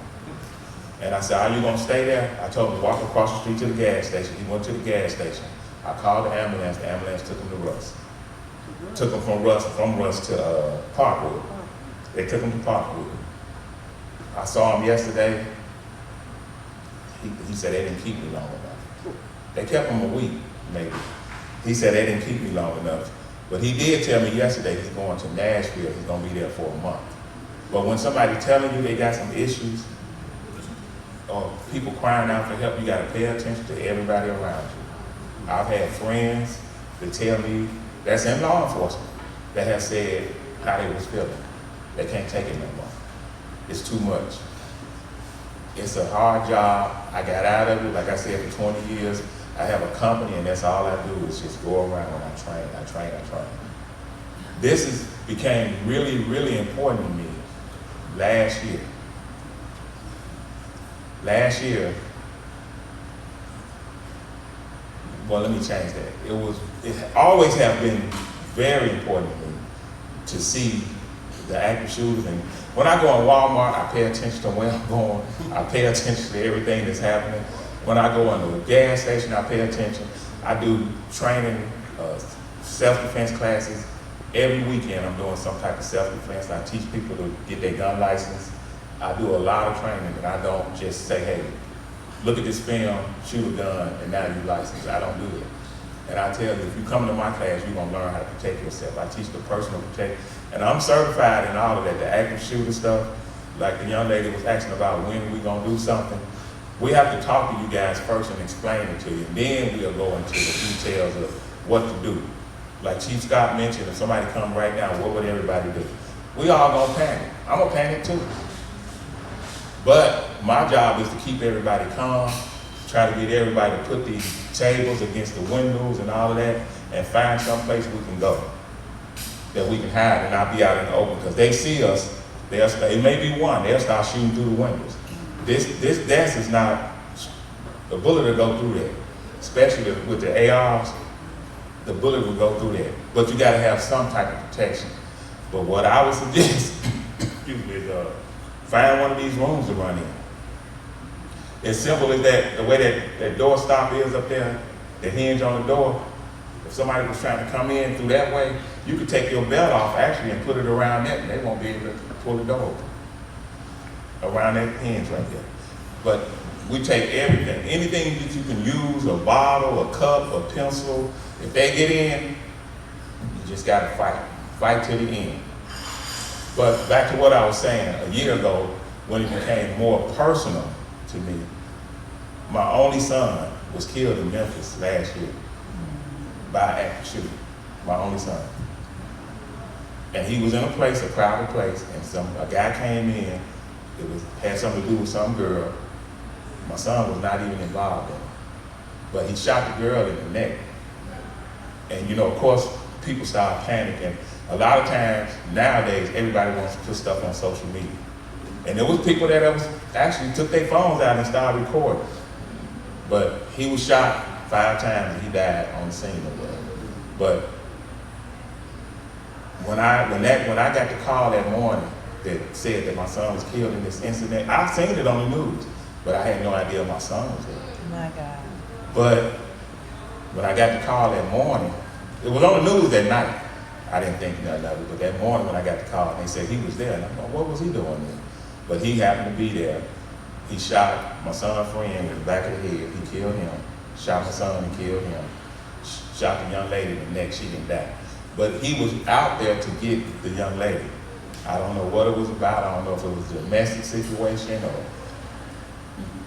we never heard what happened on that. So after that happened, I knew then that when things start touching you personally, that's all of us. When something happens to you personally, that's when we want to get more involved in it. But I've been doing this a long time.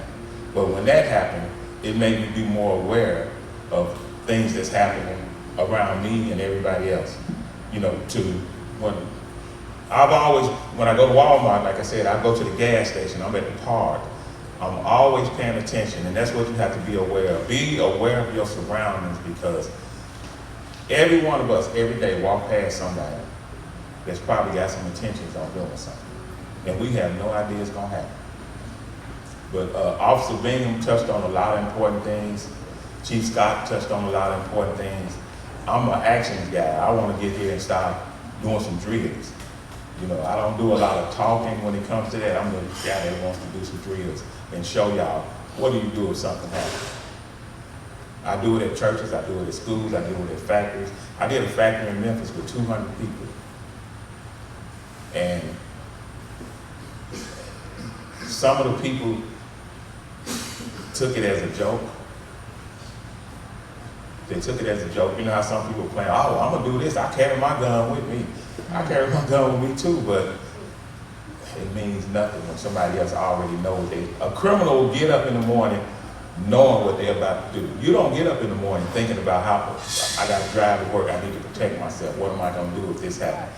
You get up, get ready for work, and you come to work. You have no idea. With us in law enforcement, we have to get up in the morning and be prepared to say, what's gonna happen today? Who we gonna deal with today? And when you have people out here that's already, especially the people that's got some mental issues, you don't know what I've been in so many different situations that you guys would not even believe. But I've been trained to shoot, to fight, to anything. I've been on SWAT team before. I've been work undercover narcotics. Somebody still can come in here and shoot me. Just because of the experience I have, it doesn't make a difference. This guy here in the white,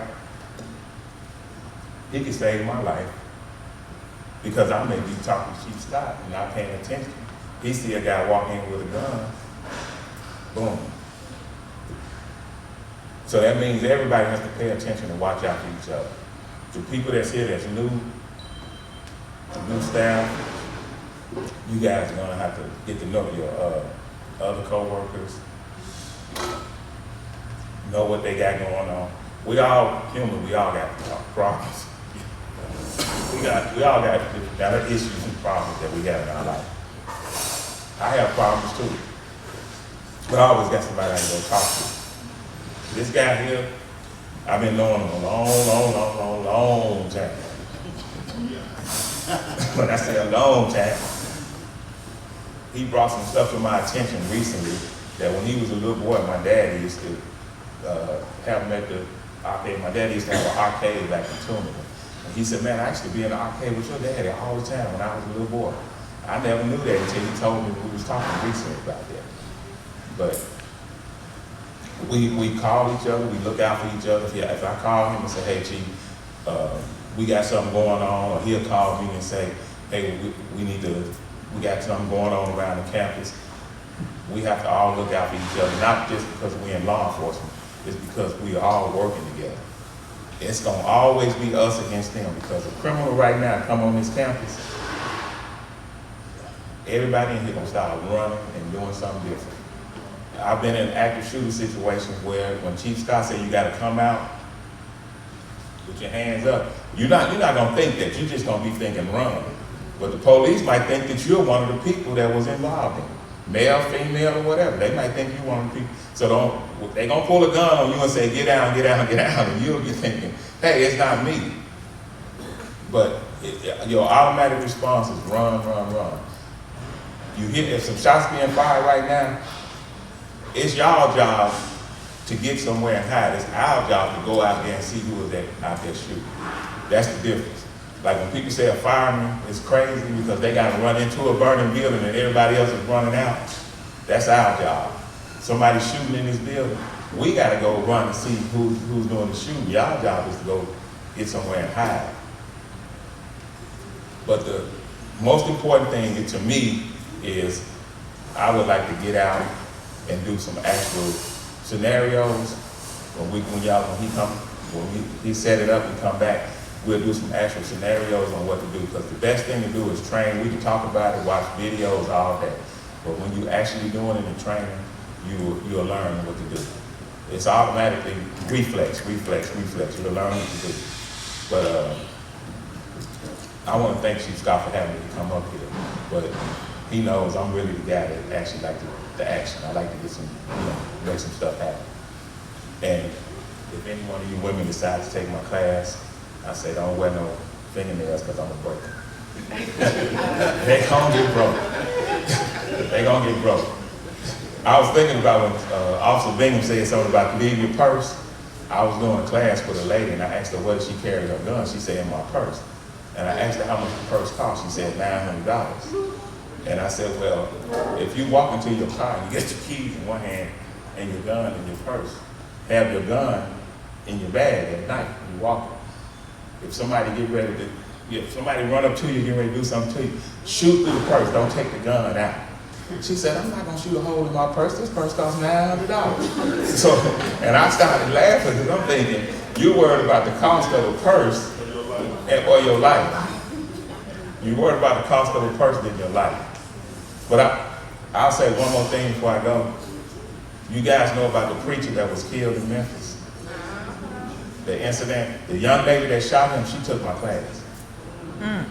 But she did everything I told her to do.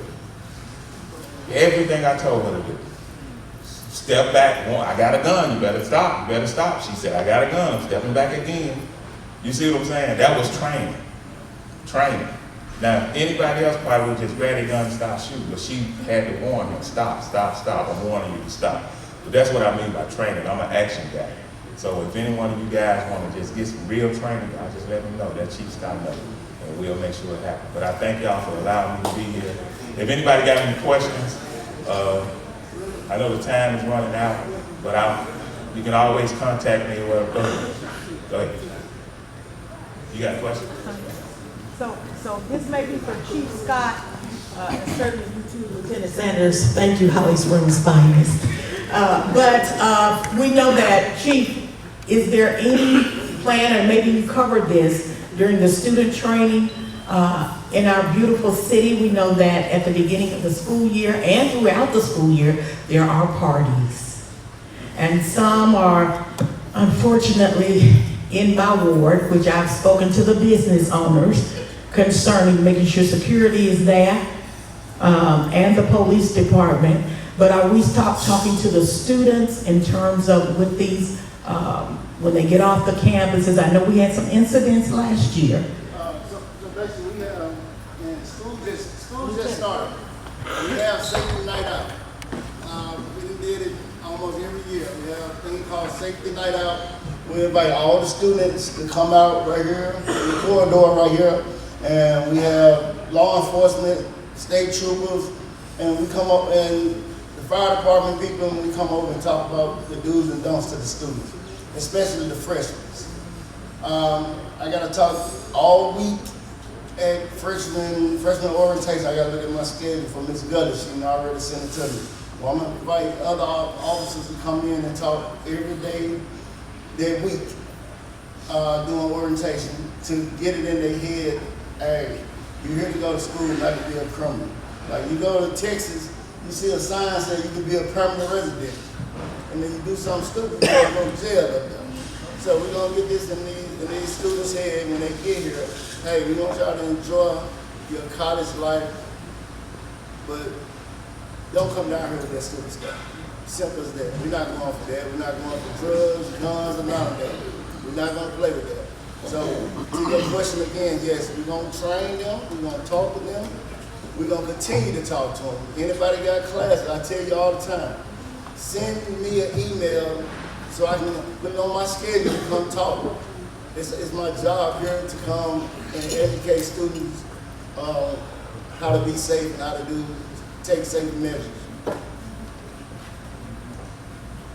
Anybody else got a question before we go? Thank y'all. Let's give Chief Scott and squad another round of applause.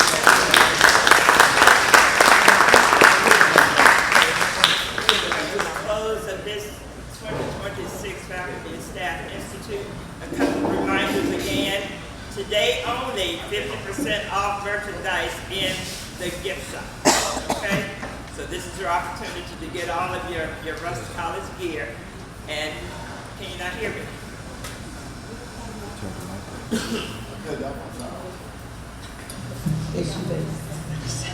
Okay, just a reminder that everything today in the gift shop, today only, until 5 p.m., If you would like Rusk College paraphernalia, gear, and the gift shop, and you know where that is, when you go out in the hallway, just make a left and make the first left. We will again be reminded of professional photography going on from 11 until 1, and that is in, I believe, 102 and 103, straight across the hall when you go out of the door, okay? Again, faculty, we will be in Olive Branch on Wednesday from 11 until 1 at your institute to do your headshots. But staff, please stop by and take a moment and take advantage of this opportunity to get a professional headshot. Are there any other reminders or anything, Ms. Nixon? Ready to line up? Okay, well now, they're now preparing to receive us in the line. Reverend Mustard, if you will, come with closing remarks and blessing of the food. Thank you. I just want to remind you guys of a motto that I often live by as myself. I can't, but we can. Making a dream work through teamwork. So together we can accomplish anything. So as we go to God in prayer, let's remember that God has already equipped us for the journey ahead. Gracious and loving Father, Father, we gather today, Father, knowing that you have already prepared our way. Father, give us the awareness, and Father, give us the accountability we need to be staff and faculty. And Father, give us the confidence we need in order to do your will and to do our job. Father, we ask that you bless the food that's prepared for the nourishment of our bodies. And Father, bless the hands that prepared it as well. Thank you for your many blessings that you have bestowed upon our lives, Father. And thank you, Father, for giving us this day. For it is in your Son, Jesus' name we pray. Amen.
All right, as I said before, I am Mr. Lewis, Assistant Professor of Music and Director of Bands, and we're just going to give you a short snippet of what these students have been working on for the past week.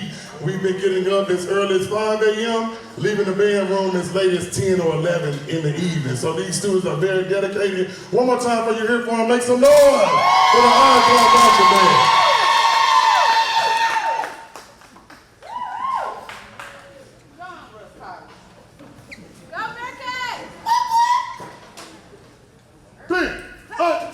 Just